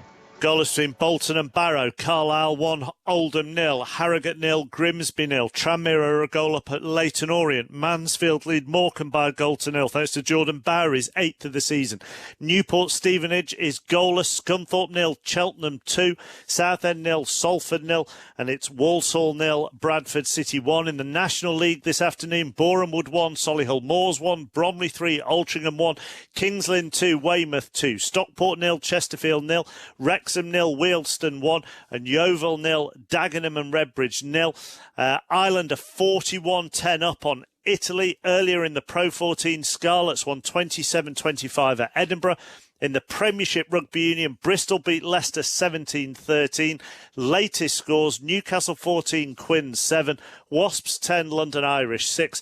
Gloucester 5, Worcester 7. We are going to be in the Principality Stadium for Wales against England from around 4:45 here on 5 Live Sport, and we'll be back at the Hawthorns after the latest BBC News. Listen on BBC Sounds. This is BBC Radio 5 Live. With the news, I'm Jill Mackenzie. Captain Sir Tom Moore has been described as a beacon of light and hope as his daughters paid tribute at his funeral today. He raised almost £33 million for NHS charities in the weeks before his 100th birthday. Next week's budget is expected to include a mortgage guarantee scheme to help people with small deposits get on the property ladder. Chancellor Rishi Sunak says he'll use the budget to level with people about the impact of the pandemic on the economy. And police say the unexploded bomb found in Exeter should be detonated by this evening. It's 8 feet long and thought to be from the Second World War. Around 2,600 nearby households have been evacuated. This is 5 Live Sport with Mark Chapman. Wales-England to come then at the conclusion of West Brom against Brighton. We could do with the second half not as long as the first, Alistair Bruce-Ball. We'll do our best. I can tell you that Lee Mason's blown his whistle, which definitely counts to start the second half because we're underway. Conor Gallagher is down hurt, having, I think that was a clash of heads in an aerial challenge, so I'm surprised Lee Mason's not stopped the game for this. He's had a look now and he is going to blow the whistle and stop the game. And it will give us time to run you through the two teams. Leon, Brighton made a change at half-time as well. We've just seen Adam Lallana come on for Brighton in place of Alexis McAllister. And we can definitely confirm that the score is West Brom 1, Brighton 0. Yeah, I think we can, at the moment anyway. Quick change for Brighton. Lallana has gone actually up and far on the right-hand side at the moment, in the pocket. So of late I've seen him play deeper, so you'll want him to get on the ball in pockets of space, I'm sure, and try and be a big influence on this second half. Wales-England, as Mark was saying, on the way. It kicks off at 4:45. Full commentary coming your way on 5 Live and BBC Sounds and the BBC World Service this afternoon. Bissouma with his right foot clears away to Dan Burn. Dan Burn heads it down infield to Mopé. Brighton in bright yellow with blue numbers on their backs, blue shorts and yellow socks, playing from right to left in this second half towards the Brummy Road end. That goal for them in the first half, allowed, then disallowed, real controversy around it and confusion. Plenty more discussion on it, I'm sure, throughout the day and in 6:06 this evening, which will follow the rugby with Robbie Savage and Chris Sutton. Yakushlu's done brilliantly for West Brom. He's gone down hurt, but he's got the pass away to Pereira on the right. Pereira's ball to the edge of the area. Maitland-Niles takes it in his stride. Great tackle by Lewis Dunk on the edge of the box for Brighton, because Maitland-Niles was moving at speed into the penalty area. Pereira's on the ball again. Wide left to Connor Townsend. And now back to the goal scorer, Carl Bartley. And that goal seems a long, long time ago. Early one from a corner, 11th minute of the game. A header from close range that beat Robert Sanchez. So Sam Johnston in goal for West Brom. Back four of Furlong, Bartley, O'Shea and Townsend. O'Shea is in for the suspended Ajayi this afternoon. Yakushlu and Gallagher in central midfield. Maitland-Niles and Matt Phillips supporting them. And Mateus Pereira behind Mbaye Diagne with the blue hair up front. And for Brighton we've got Robert Sanchez in goal. Veltman, White, Dunk and Byrne. They're still missing Lamptey, March and Webster in terms of their numbers in defence. Lallana's on for McAllister. Bissouma and Pascal Gross in the midfield three. Trossard and Aaron Connolly in support of Neil Mopé. Maitland-Niles with his right foot finds Conor Gallagher with a short pass to his right. Motherwell have a second away to Hibs in the Scottish Premiership as West Brom attack down the right. Furlong stands the ball up to the far post. Diagne chests this down. And bright pink boots moving outside the penalty area. He's got two Brighton defenders behind him, Lallana and Gross. Plays it back to Yakushlu. West Brom keep possession and then Pereira overhits his pass, just trying to release Furlong on the right. And that's unlike him, actually. He's a good pass to the ball, but it's gone out for a goal kick. Leon. Yes, past moments ago was pretty good out to Furlong, who stood the ball up, and Diagne just couldn't quite get enough of an angle to head it at goal. He brought it down and Brighton defended it well, but you're right, on that occasion, really sloppy pass by him, and all the good pressure they've started with in the second half is dissipated. Brighton, as well as having the goal given and then disallowed, missed a penalty in the first half if you weren't listening. Pascal Gross striking the bar with that one, and great chance late in the first half as well. A little cut back to Neil Mopé. He was on an angle but just didn't strike it as he wanted to, and couldn't get the shot on target. Long ball downfield towards Connolly. Connor Townsend had a good handful of Connolly's shirt, but not been spotted. He's cleared with his left foot. The ball bounces inside the Brighton half. And I'll remind you as well that Manchester City, with goals from their two centre-backs today actually, Ruben Dias and John Stones, have beaten West Ham by 2-1 to open up a 13-point lead at the top of the Premier League table. Were West Brom to win this game, they move within 5 points of Fulham and within 8 points of Newcastle. Newcastle play tonight in an 8 o'clock kickoff at home to Wolves. Leeds Villa is at 5:30. So we'll have updates on that in our rugby commentary of Wales-England and on into 6:06 this evening. 5 minutes played at the Hawthorns. The pitch almost entirely covered in shade now, and it's got a little bit chillier, but it's still a glorious spring afternoon here in the UK. West Brom leading by 1-0. Ben White turns and plays back to his goalkeeper, and I can see Kai Naismith has got one back for Luton at home to Sheffield Wednesday. Luton 1, Sheffield Wednesday 2. Trossard bringing the ball forward for Brighton, might lose it to Gallagher here. The full-time whistle has blown in Rome. First Six Nations game of the day being watched by Sarah Mulkerrins. Yeah, and it's ended Italy 10, Ireland 48. Keith Earls getting over in stoppage time for Ireland. 6th try of the day, rounding off a comprehensive bonus point win for Ireland. Much needed for Andy Farrell after their opening 2 defeats. Bigger examinations will come against Scotland and England. Italy still looking for that first Six Nations win in 6 years. It's now 30 straight defeats. It's ended Italy 10, Ireland 48. Matty James equaliser for Coventry at Ewood Park. Blackburn 1, Coventry 1. Kai Naismith's goal at Kenilworth Road makes it Luton 1, Sheffield Wednesday 2. Brighton with the ball just outside the West Brom box. Mopé comes to receive it from Basuma, gets it back from Basuma into the feet of Lallana, gets it back to Mopé. Nice little interpassing, drives one from the angle. Connolly over the bar from 6 yards. The rebound was there, it begged to be hit, and it's another glorious chance that's gone begging for Brighton. He has to score. He has to score that. Connolly, good bit of play. Again, just starting this second half, certainly in an attacking sense, how they finished the first half, getting in spaces, creating opportunities. Mopé, just a little give and go on the edge of the West Bromwich Albion penalty area. 2-1-2s. Lallana plays it back to him, gets a shot away, hard and low across the goalkeeper, like you always say to do. And Johnson just spills it into the dangerous area, into the path of Connolly. Yes, it's probably knee height and it's bouncing up, but he just gets under it, hits it, not even just over the bar, comfortably over the top of the crossbar, middle of the goal. Really poor miss. Graham Potter shaking his head on the sidelines. West Brom possibly in here with Mateus Pereira. He's tripped by Dan Byrne.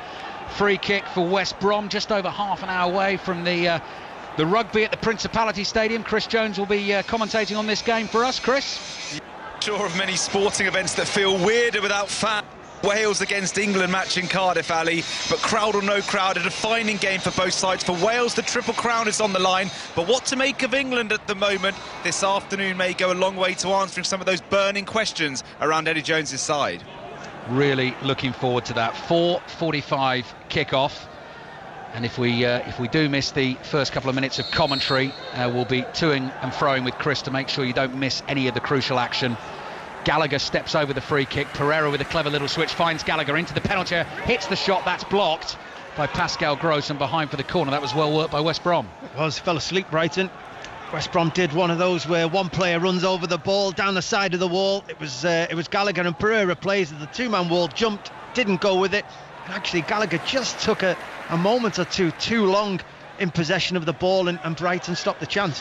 Bad to worse for Charlton. Darren Pratley sent off, down to 10 men. They're 2-0 down at home this afternoon. Pereira's corner. Sanchez has another flap at that. He's annoyed with his defenders for not helping him out there. It's eventually cleared away, but West Brom have it again, looking to try and give themselves a 2-goal cushion. Currently leading through the Carl Bartley header. Here is the big centre-back inside the Brighton half. Does well under a bit of pressure there and then can't find Matt Phillips with the pass forward, and Brighton will have a chance to come clear. Ipswich 2, Doncaster 0. James Norwood has a second goal for Ipswich. We're coming up to 9 minutes played in the second half here. Charlton 2-0 down at home to Blackpool, I should have said, and Brighton 1-0 down at the Hawthorns. Basuma thin strip of sunshine over on the right-hand side of the pitch. Joel Veltman gets it, standing in it, and there's a penalty at the Liberty Stadium. Aaron Paul. It's a penalty to Swansea City. That after Casey Palmer of Bristol City was adjudged to have handled the ball in the area. Palmer protested furiously up against Keith Stroud, but the referee said nothing. He gave the penalty, refused to push away Palmer's protest, but up steps Andre Ayew on his left foot against Dan Bentley, stutters and sends the ball past the Bristol City goalkeeper. It's been coming. It's Swansea 1, Bristol City 0. Thank you, Aaron. Throwing West Brom here inside their own half on the right, up towards the halfway line. Diagne will chase. A little flicked header from Lewis Dunk, cleared by Ben White, only as far as Connor Townsend. So West Brom enjoying a good little spell early in this second half, looking for only a third win of the season, and only a second under Sam Allardyce since he took over. Furlong chases that ball down the right, gets there just in time. Trossard blocks it, and it's behind for another West Brom corner. Positive play by Maitland-Niles again this time. Sometimes he seems to glide through games, and sometimes he really seems to take control. Today he's had a pretty good game, involved in most of the positive things that West Bromwich Albion have done, and forced another corner, which will be taken by Mateusz Pereira, away to our right in his blue boots. Left-footed ball into the far post. Dan Burn, biggest man in the box, leaps high, heads it away. Gallagher miscues a pass, but it actually finds a teammate. That's Yokushlu. Work now to Pereira on the angle inside the box. Here's the cutback. Lallana is there for Brighton. Plays it to Trossard. Good releasing ball from Trossard down the left to Connolly. Connolly's outnumbered. Maitland-Niles is in there. Last touch comes off Aaron Connolly. Apparently he doesn't agree, but that is a throw-in for West Brom, and it goes from bad to even worse for Charlton, down to 10 men. Blackpool have a third. Jerry Yates from the penalty spot again. Charlton 0, Blackpool 3. Good work again by Maitland-Niles, this time defensively. Brighton nearly had the opportunity for a counter-attack, but got over really well and covered his teammates. But at the other end of the field, that's two opportunities now that West Bromwich Albion have had the ball inside the Brighton penalty area and just not been decisive and made a decision about what to do. Goal at Griffin Park, John Southall. It's the equalising goal. Brentford 1, Stoke City 1. A magnificent strike by Vitali Janelt on the right-hand side, just outside the D, and he lashed it into the top left-hand corner. Brentford have the equaliser. Brentford 1, Stoke City 1. 11 minutes gone in the second half at the Hawthorns. West Brom in this relegation battle, leading Brighton by a goal to nil. Brighton, who started the day 4 points clear of the bottom three. Fulham sitting in 18th spot, one of 4 teams involved in commentary games on 5 Live and BBC Sounds tomorrow. Palace Fulham at 12, Spurs Burnley at 2, Chelsea Manchester United at 4:30, Sheffield United Liverpool at 7:15, Everton Southampton full commentary Monday night on 5 Live and BBC Sounds, kicking off at 8 o'clock. And Luton, having been 2-0 down at home, a back level. Ryan Tunnicliffe has scored. Luton 2, Sheffield Wednesday 2 in the Championship. Ball given away by Bissouma on the halfway line. Matt Phillips has got a lot to do here. He's beaten Pascal Gross, then tries to find Diagne in the inside left channel. Couldn't do that. Ben White steps in to win it for Brighton, looking for support on the right, and gets that here. Ball played forward to Lallana. Lallana tried to spin and play a first time pass to Ben White. Couldn't find him. Bissouma's there to mop things up. Kane Woolery, second goal for Tranmere, away to Leyton Orient. 7 goals in 8 games now for Woolery for Tranmere. Leyton Orient 0, Tranmere 2, and Brighton trying to build a head of steam here to try and get back in this game. They've missed a penalty. They thought they'd scored the quickly taken free kick by Lewis Dunk, but have had that ruled out because Lee Mason blew a second whistle just before the ball crossed the line, and Mopé and Connolly have both missed glorious chances. Bissouma across to Lewis Dunk. Leisurely pace at the moment. Dunk tries to draw in Diagne. Diagne steps towards him, and then Dunk plays it back to Sanchez, who's well outside his own penalty area. Forward to Mopé inside the West Brom half. And now Veltman and Gross on the ball down the right. Gross, nice ball here into the feet of Lallana. Low cross towards Connolly, intercepted. Bissouma will hit one and get underneath it and thump it high, always rising over the crossbar and behind for the West Brom goal kick. Leon Osman. Well, it's more in towards how I expected the game to flow. Brighton having good possession on the halfway line, really stretching the pitch, knocking it about, finding pockets of space, and West Brom trying to be comfortable in a good defensive shape. And a decent shot from Bissouma from distance, should have probably hit the target, but more impactful for how I expected the game to go. I've been to the Brentford Community Stadium this season, Leon, so there's no excuse for calling it Griffin Park all afternoon. They don't play there anymore. Gary Flintoff, as ever, on the ball, very kindly correcting me. Connolly chests the ball down, and Furlong, good defending, stuck with him, shoulder to shoulder, and actually the free kick has gone the other way to West Brom. West Brom 1, Brighton 0. 13 games to go in this season. West Brom looking to pull off the greatest of great escapes. They survived relegation back in 2004-2005 under Brian Robson after they took just 17 points from the first 26 games. If they win today, they'd be on 17 points after 26 games, but crucially they only needed 34 points to survive that season to finish ahead of Crystal Palace and Norwich. Barnsley 2, Millwall 1. Mikael Hellick with the goal. Connolly, edge of the area, tries to shoot. Yakushlu gets a foot in, and Bartley's there to knock it behind for the corner. Connolly has accidentally caught Yakushlu going for the shot. The chance sort of presented itself from nothing. He had to have a go. Yakushlu's down hurt. Brighton have a corner, and Danny Welbeck is waiting to come on. The game has been full of incident. It has again. It was an awful lot happened in a short space. Players bumping into each other, end up with a brilliant block by Yakushlu getting to the ball first before Connolly could get his shot away, but Lee Mason just allowed play to go on and ended up with the corner kick. Change made on the hour mark. Second change for Brighton in the game. Aaron Connolly doesn't look best pleased. They need a goal. He's missed a great chance in this second half. Danny Welbeck comes on to replace him. Corner for Brighton will come in wide from the left. I can see Lallana is lurking on the edge of the penalty area to strike something if the ball comes his way. What's Lee Mason seen here in the 6-yard box? He's going to be terrified about blowing the whistle at any stage now. Now the corner. Pascal Gross with his right foot, good delivery. West Brom are good at defending those as well. Bartley heads it away, Gross underneath it. Another cross comes into the near post. Diagne heads this one away. Brighton continue to press. Trossard onto his right foot. Little switch pass low to Gross on the left. Dummies the cross with his left foot. Swirls another one in with his right, and it's headed over the bar. And this is Ben White this time, who's never scored for Brighton.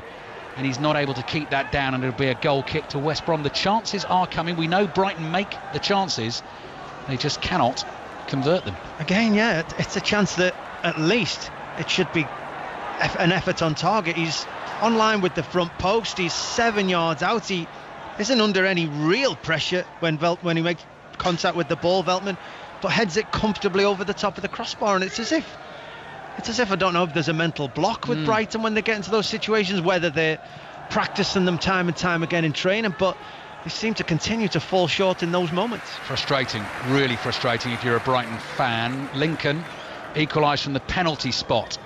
Plymouth 2, Lincoln 2. Maitland-Niles looking for a little give and go down the left. That's worked for West Brom. He got it from Townsend. Brighton are back in numbers. Maitland-Niles will get the cross in. Big high swinging one with his left foot, but it's gone behind. And it's gone behind for the goal kick. So we are into the last half hour here at the Hawthorns. West Brom 1, Brighton 0. Now let's check in on some of our games in the Championship. Rotherham Reading, Maz Faruqi. It's Rotherham 0, Reading 1. Michael Smith had the ball in the back of the net for Rotherham, but his long-range effort won't count. He was offside. Remember, no goals in 3 games before today for Rotherham, a stat they have to put right if they're going to get themselves out of relegation trouble. But they trail here with around 65 minutes played. Kilmarnock 1, Dundee United 1. Zek Medley with an equaliser for Kilmarnock. Mope's ball through the middle, just beyond Danny Welbeck, puts the thumbs up for the fact that Mope had seen him, but just couldn't quite get the right connection on the pass. Sam Johnston bowls the ball out with his right arm. Darnell Furlong, like a middle distance runner, charging down the back straight here. And then Trossard's got away with that. I thought he shoved him right in the back. Furlong's lying on the ball. Trossard can't get to it. And then eventually the free kick is given to West Brom. Well, fair play to Lee Mason as well. The assistant referee must only be 5 or 6 yards away and did not give a decision, even though it was as clear a foul as you'd seem to see. The barge in the back, but Lee Mason from good 25 yards away was the guy who blew the whistle and gave the decision.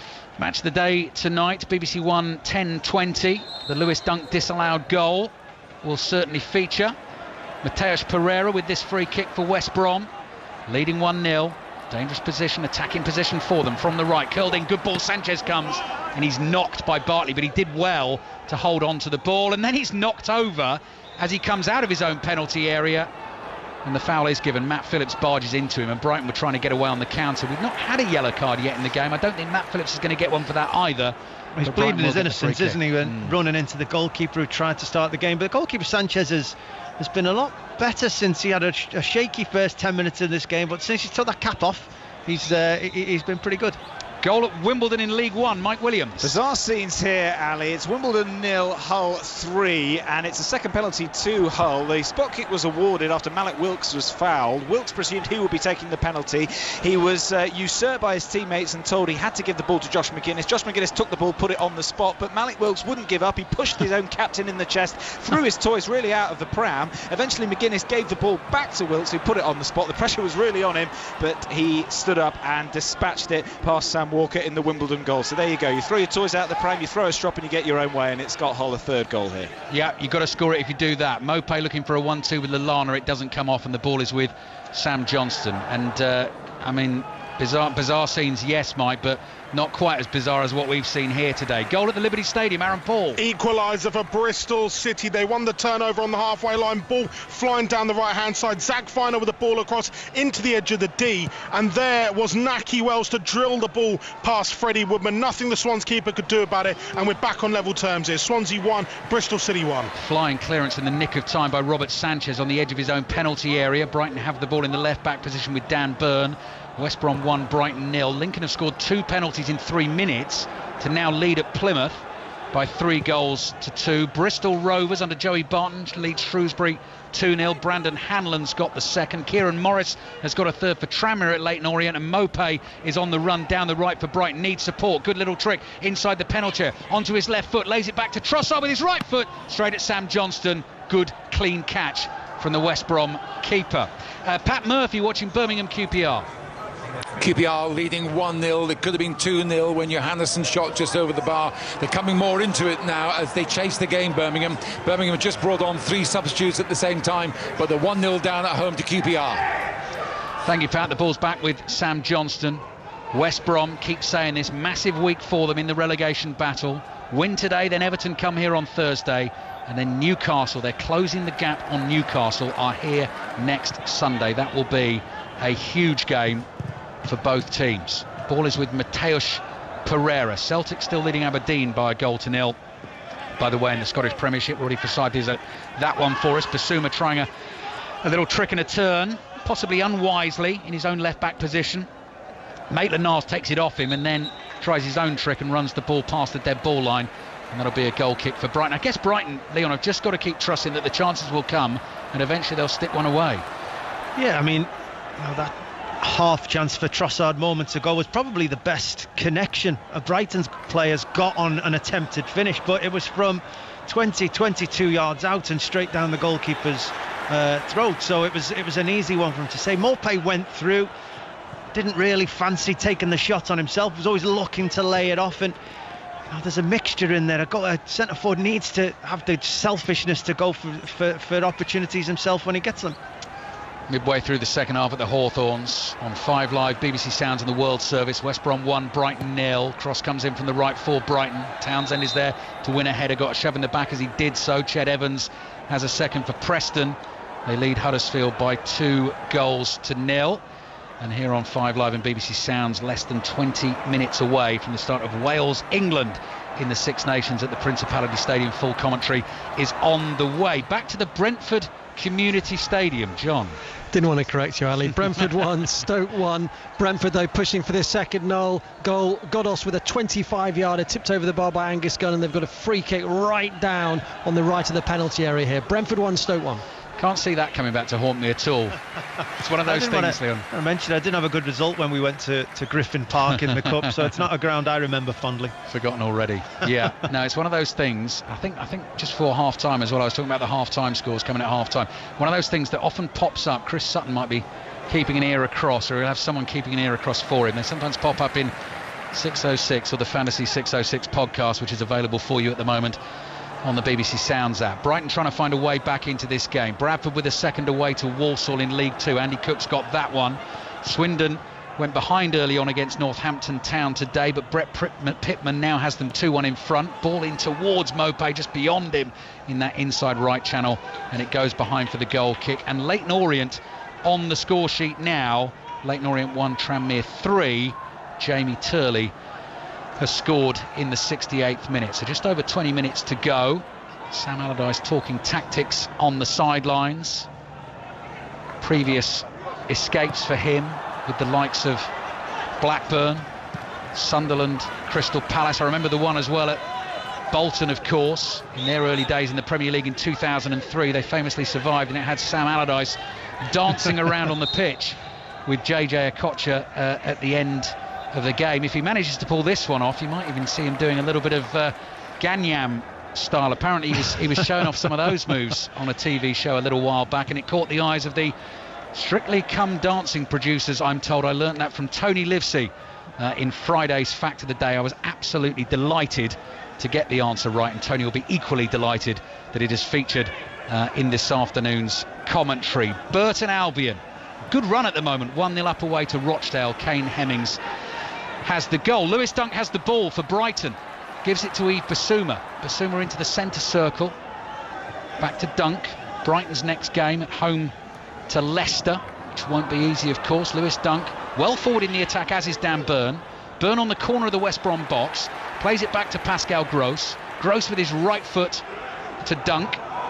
Dunk's got to be the post-match interviewee for Brighton, doesn't he, after what happened in the first half? And I imagine he'll want to come out actually and speak. The ball's towards Lallana, back to goal. He can't control it. It's cleared by West Brom. Leon Osman. Well, we'd certainly like to get his opinion and his insight on the matter. You know, he was the closest to it. He was the person talking to the referee. So yeah, we'd love to hear hear from Dunk after the game. And Sam Allardyce is about to make a substitution. I don't think he'll want to change an awful lot. His side have been good in the first half, relatively comfortable in this second half, so I don't think he'll want to change an awful lot. West Brom fans will be excited to see Grady Diangana return. Big money signing from West Ham. While that change is being made, let's get the team news on the 5:30 kickoff in the Premier League. Leeds against Aston Villa. Should be a good game, this one. So let's get that team news. Tom Gale here, Ellen Road. Ali, Ross Barkley is benched for Aston Villa. One of two changes following their 2-1 defeat to Leicester. Dean Smith brings in academy product 19-year-old Jacob Ramsey. Douglas Luiz also amongst the substitutes. He's replaced by Marvelous Nakamba. Just one lead change following their 3-0 win on Tuesday against Southampton. Helder Costa comes in for Man City loanee Jack Harrison, who's amongst the subs. Thank you, Tom. Beg your pardon, at least I didn't call you Griffin Park. Carlisle won. 606 moment for it's you. Another one. Although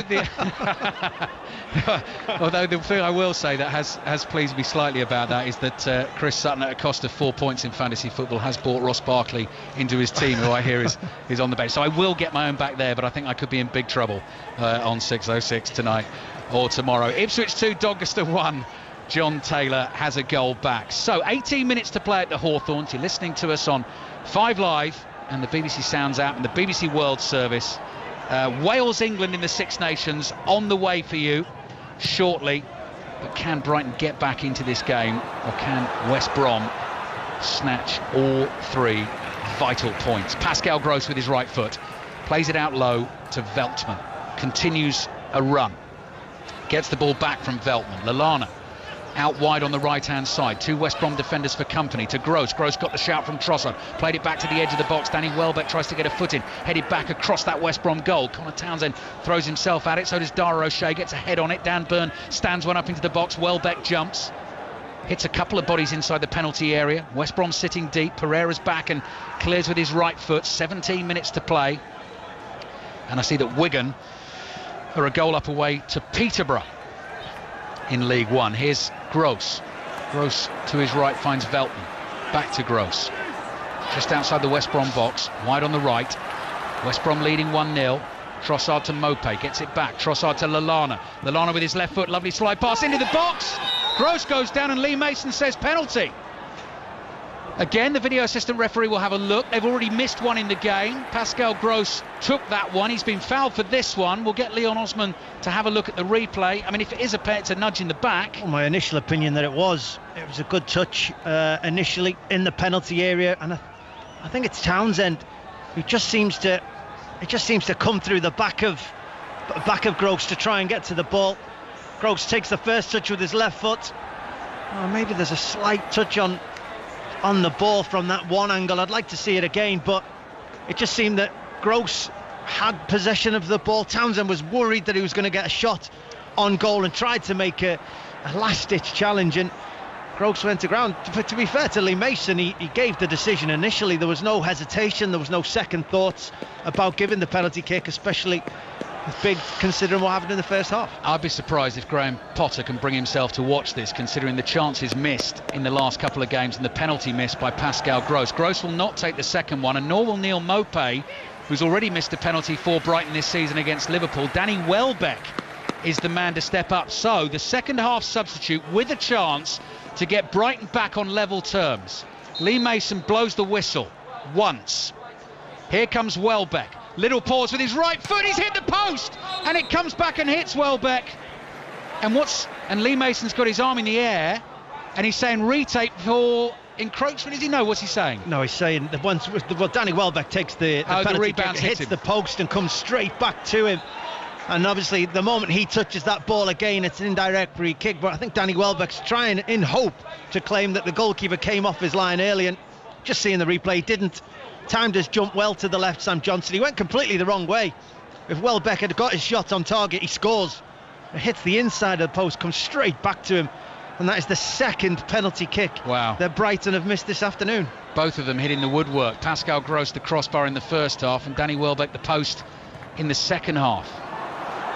West Brom 1, Brighton 0. What on earth did Brighton have to do to score? Maybe get themselves a third penalty and give it to Lewis Dunk. Free kick for Brighton inside their own half. Lewis Dunk gets ready to take. 15 minutes to play. Wales, England on the way in the Six Nations for you this afternoon, with Ireland already having won handsomely away to Italy earlier on today. Lewis Dunk brings the ball forward, cross the halfway line with his right foot. Danny Welbeck will chase it and keep this in on the left-hand side. Good skill. Steps inside the challenger, Dara O'Shea, plays it back to the edge of the box. Pascal Gross, great vision, finds Veltman on the right. Veltman drives it this time. Sam Johnston's in the way and makes a good save with both hands. Bissouma, the ball bounces in front of him just outside the West Brom penalty area. This is Monday night all over again at the moment for Brighton. Little 1-2, Pascal Gross brings it forward, left-footed drive, just wide. Sam Johnston standing and watching, could do nothing about it. And Pascal Gross said it took a touch on the way through, but he's not going to get the decision, and it will be a goal kick. Who would be a football manager?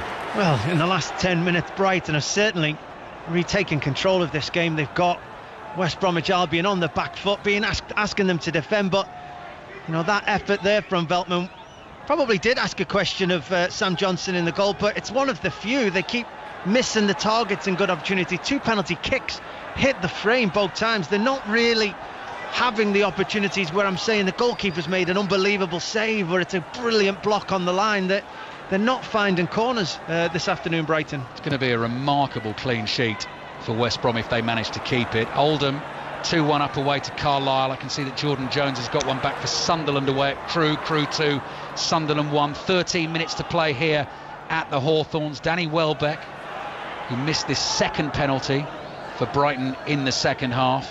Need Statman Dave here actually to give us the amount of times that teams in the top flight have missed 2 or more penalties in a game. Back to that Brentford Community Stadium that we know and love. No, I think we'll go to the Brentford Community Stadium, Leon. John Southall. Brentford 1, Stoke 1. 2 chances for Stoke. The first from Jordan Cousins, looping effort off the crossbar. Second for Nick Powell, shot on the turn 8 yards out wide. Could go either way, this one.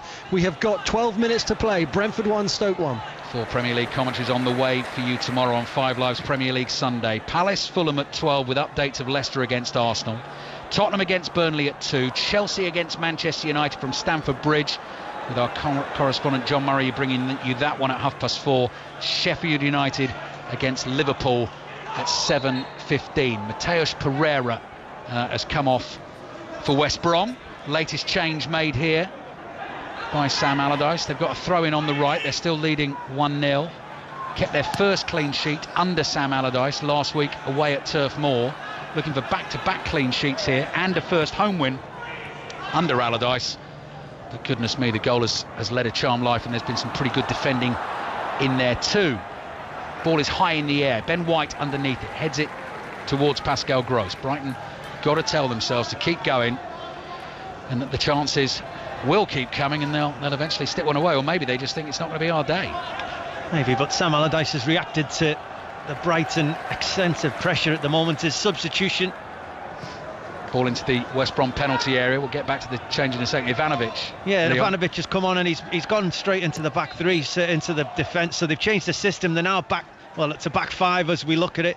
Maitland-Niles has just drifted into this right-hand side for a change of system for West Brom. Plymouth 3, Lincoln 3. Goal at the Liberty Stadium. Aaron Paul. And what a goal it is. The tables have turned. Swansea 1, Bristol City 2. Casey Palmer direct from the corner on the far side. Right foot swung it in, evaded everyone and nestled into the back corner of the net. Swansea 1, Bristol City 2. Goal at the BCS. John Southall. And it's gone to Brentford. They've come from behind. Brentford 2, Stoke City 1, and it had to be Ivan Toney. Latched onto a through ball on the right of the 6-yard box and put it into the bottom left-hand corner. That's his 25th goal of the season on his 32nd appearance. Impressive. Brentford 2, Stoke City 1.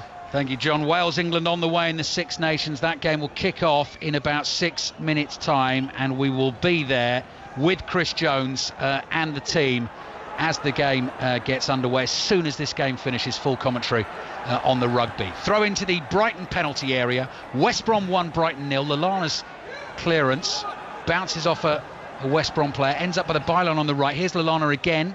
Lovely 360-degree turn on the ball inside his own half, and then Basuma can't find Veltman with the pass to the right, and the ball goes out for a throw-in to West Brom, who continue to lead by a goal to 0. I see Scott Sinclair has a third for Preston. Preston lead Huddersfield by 3 goals to 0. Katie Smith's seen another goal at the Riverside. And it's an equaliser for Middlesbrough. Middlesbrough 1, Cardiff 1. It's been scrappy up to this point, and the goal did just that as well. It was played in from the right-hand side, and Paddy McNair, who has been taking some great free kicks earlier this afternoon, he just whips it in. Scrappy one at best, though. It's Middlesbrough 1, Cardiff 1. Corner coming for West Brom. I mentioned that Palace-Fulham commentary tomorrow. If Brighton lose this game and Fulham can win that game, they will be a point behind Brighton. And Newcastle obviously play this evening. They start on 25 points. They're a point behind Brighton at the moment. They're at home to Wolves at 8 o'clock. Corner for West Brom. Would love a second goal to try and feel safe. Robert Sanchez was about to bowl the ball out. Branislav Ivanovic cleverly sort of got in his way to delay that. Sanchez eventually clears it with his right foot. Pascal Gross jumps for it.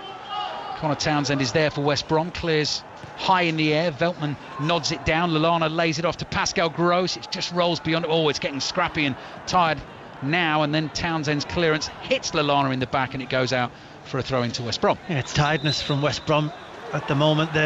You can see how hard they've worked. It's going to take its toll in the last 10 or so minutes of this game. But from a Brighton point of view, I'd be looking at that and thinking, we've got them, all the passing we've done and all the moments we've done, we've got them to the point we're tired. Keep stretching the play, keep moving the ball from side to side, and that opportunity might come. How the League Two leaders getting on Cambridge United away at Port Vale? John Akers. It's Vale 0, Cambridge 0. Kicked off 15 minutes late, this one, so we've got about 22 minutes to go still. It's not a very good game, I'll be honest, but Vale have had a really decent spell in the last 10-15 minutes and have come into the game quite a bit. Most of the good chances were in the first half, though. Cambridge have never won here. Vale 0, Cambridge 0. Brighton have never won at the Hawthorns. They're trailing at the moment. Scores in the Championship as things stand. We're with the rugby shortly here on 5 Live and BBC Sounds. Wales, England kicking off at 4:45. Substitutions being made here as I speak as well. Jakub Moda, the Pole, is coming on for Brighton. Bournemouth beat Watford 1-0 in the early kick-off in the Championship. Barnsley 2, Millwall 1. QPR 1-0 up away to Birmingham. Blackburn and Coventry is 1-1. The scoreline has changed in the game between Birmingham and QPR. Here's Pat Murphy. Birmingham equaliser. Christian Pedersen up short corner. got there ahead of anybody else. Powerful header. Birmingham 1, QPR 1. Where were we with that? Brentford leading Stoke by 2-1, as John Southall's been telling us. Luton were 2-0 down today at home against Sheffield Wednesday. That is now 2-2. Middlesbrough 1, Cardiff 1. Preston leading Huddersfield by 3-0. Reading are 1-up at Rotherham, as Maz Faruqi's been telling us. And Swansea 1, Nigel Pearson's Bristol City 2. League One scores on the way in a second. Into the 84th minute of the game here at the Hawthorns. And the ball's gone out for a West Brom throw in their right back position. So League One as things stand. Hull 3-0 up away to Wimbledon. Bristol Rovers leading Shrewsbury by 2-0. Charlton 0, Blackpool 3. Charlton down to 10 men in that one. Crewe 2, Sunderland 1. Fleetwood and Accrington is 1-1. Ipswich are leading Doncaster by 2-1 at Portman Road. MK Dons 1, Oxford 0. Peterborough 1, Wigan 1. Plymouth and Lincoln in a 6-goal thriller. It's 3-3 at the moment. Portsmouth 1, Gillingham 1. Burton 1-up away to Rochdale. And Swindon lead Northampton by 2-1. League Two scores in a second. Let's see what Brighton can do, though, as time is running out for them. Graham Potter looking ever so slightly more anxious in that smart grey coat, hands behind his back on the touchline as Veltman plays the ball to Lallana. I mean, you've got to stick the ball in the back of the net to get what you deserve. You do feel, with the chances they've created, they deserve an equaliser, but will it come? Well, their play's been good. Oh, might be good here as well. Trossard into the box, good block, great block by Ivanovic at the near post, clears it out for a throw. Leon. The play's been good, they just haven't been able to finish, and how often have we spoken about that in Brighton in that terms this season? There's still time left in this game. There's a lot more tempo and urgency to their play at the moment, but will they put the chance away? That looks overhit, the cross from Dan Burn. It was a great turn on the left. He gets that cross in. Welbeck chases it, hoping it's going to hit the corner flag and bounce back to him. It doesn't. It's a goal kick. League Two, the early kick-off. Crawley beat Exeter 2-0. Bolton 0, Barrow 0 at the moment. Oldham 2-1 up at Carlisle. Harrogate lead Grimsby by 1-0. Leighton 1, Tranmere 3. Leighton Orient 1, Tranmere Rovers 3. Mansfield 1, Morecambe 0. Newport County and Stevenage is goalless. Scunthorpe 0, Cheltenham 2. Southend and Salford is goalless. Bradford City 2-1 up at Walsall. Port Vale 0, Cambridge United 0. Forest Green Rovers against Colchester is a 5:30 kickoff. Celtic still leading Aberdeen by 1-0. Motherwell 2-0 up at Hibs. Kilmarnock 1, Dundee United 1. St Mirren 1, Ross County 0. You are fully up to date. 5 minutes to play at the Hawthorns. Kicking off at the Principality Stadium any second now. Chris Jones, Matt Dawson and Reece Patchell will bring you the commentary on 5 Live and BBC Sounds as soon as this game finishes. Dan Burn chests the ball down on the left-hand side. Luton now leads Sheffield Wednesday by 3-2. Trossard on the edge of the West Brom box. And all those West Brom defenders behind the ball. Great dribbling from Pascal Gross. Lays it off and then they can't get the shot away. They're appealing for a third penalty in the game. The video assistant referee will have to have a look. Jakob Moder got the shot in. It looked like, Leon, a good, strong tackle on the ball, actually. It was such a good tackle from Kyle Bartley that he jumped up and celebrated it himself like a goal. It was unexpected. He blocked one initially, then he rolled onto the second player and he managed to get a very strong foot in to make a last-ditch challenge. It was absolutely fantastic defending by Bartley and celebrated in the right manner, I think. Another goal at Birmingham, Pat Murphy. It's another goal for Birmingham City, a superb goal from one of the substitutes, Alan Hilalovic, who's giving too much space, but from 25 yards out, superb curling effort beat the keeper. 2 goals in 2 minutes. Birmingham lead QPR 2-1. Johnson Clark Harris penalty for Peterborough United. In amongst the goals again, they lead Wigan by 2-1. If memory serves, I think they were 1-0 down in that game, and I think you are now fully up to date with all the scores. 3 minutes plus added time to be played here at the Hawthorns. West Brom still leading Brighton by 1-0. And what's happening at the Principality Stadium, Chris Jones? We've just got underway, Ali. Liam Williams claiming the mark after an early kick from England. Wales 0, England 0. We've heard hymns all over the tannoy to give a semblance of normality here, but a huge game for both sides. 0-0 after a couple of minutes. Commentary on the way. Very much looking forward to listening to that on the drive home. Brighton trying to win a free kick just outside the West Brom penalty area on the right. This will be a massive, massive win for West Brom if they can get it. 2 more home games to come this week. They'll be closing the gap on Newcastle in 17th, I beg your pardon, to 8 points, and it would just give them that extra little bit of belief. Leon Osman. Yeah, very good play there from Robson, Kanu and Gallagher under not severe pressure from Brighton, but certainly on the back foot, and the ball came up to Robson-Kanu under pressure from Duncan, from Veltman, and he managed to hold them off, take his time, bring his teammate into play, and then Gallagher won a free kick, and that kind of thing is vital when you're in the 87th, 88th minute of a game that you're leading. They're almost there. They're almost at a third win of the season. Sheffield United have been beaten here, Wolves have been beaten away from home, and that has been it in terms of wins so far this season. Throw in for Brighton inside their own half.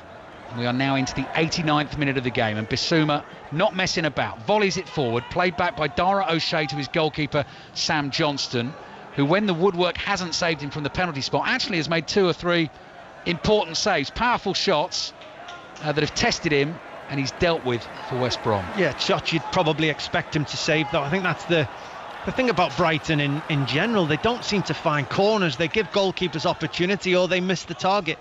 And Graham Potter, again, like Monday night against Crystal Palace, he'll certainly feel his side will at least deserve to draw from this game, but at the moment they're not in a position to get one. 4 minutes of added time on the way. Charlton down to 9 men now.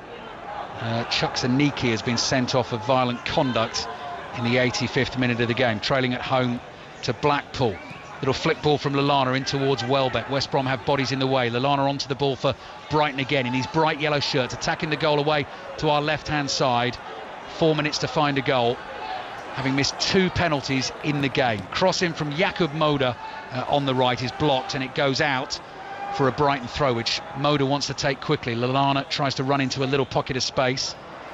Moder still hanging onto the ball, wants to make sure the throw-in finds its target. Well, it doesn't. The ball almost drops to Trossard on the edge of the box. Lallana gets a foot in, it loops up in the air. Trossard back to Lallana. Looked like he might have hit his hand on the edge of the box there. Now it's Trossard inside the penalty area. So many bodies in the way here for Trossard. Still dribbling, but he just got crowded out on the edge of the box, and West Brom might even fancy their chances of trying to win it on the counter. Good run through the middle from Maitland-Niles, calling for it from Dean Garner. Dean Garner's just slowing things down at the moment for West Brom. Hal Robson-Kanu, by the way, is on the field as a substitute, if I haven't mentioned that, because there he is, trying to get on the end of the counter-attack. Now one for Danny Welbeck to chase. Sam Johnston will beat him to it and clear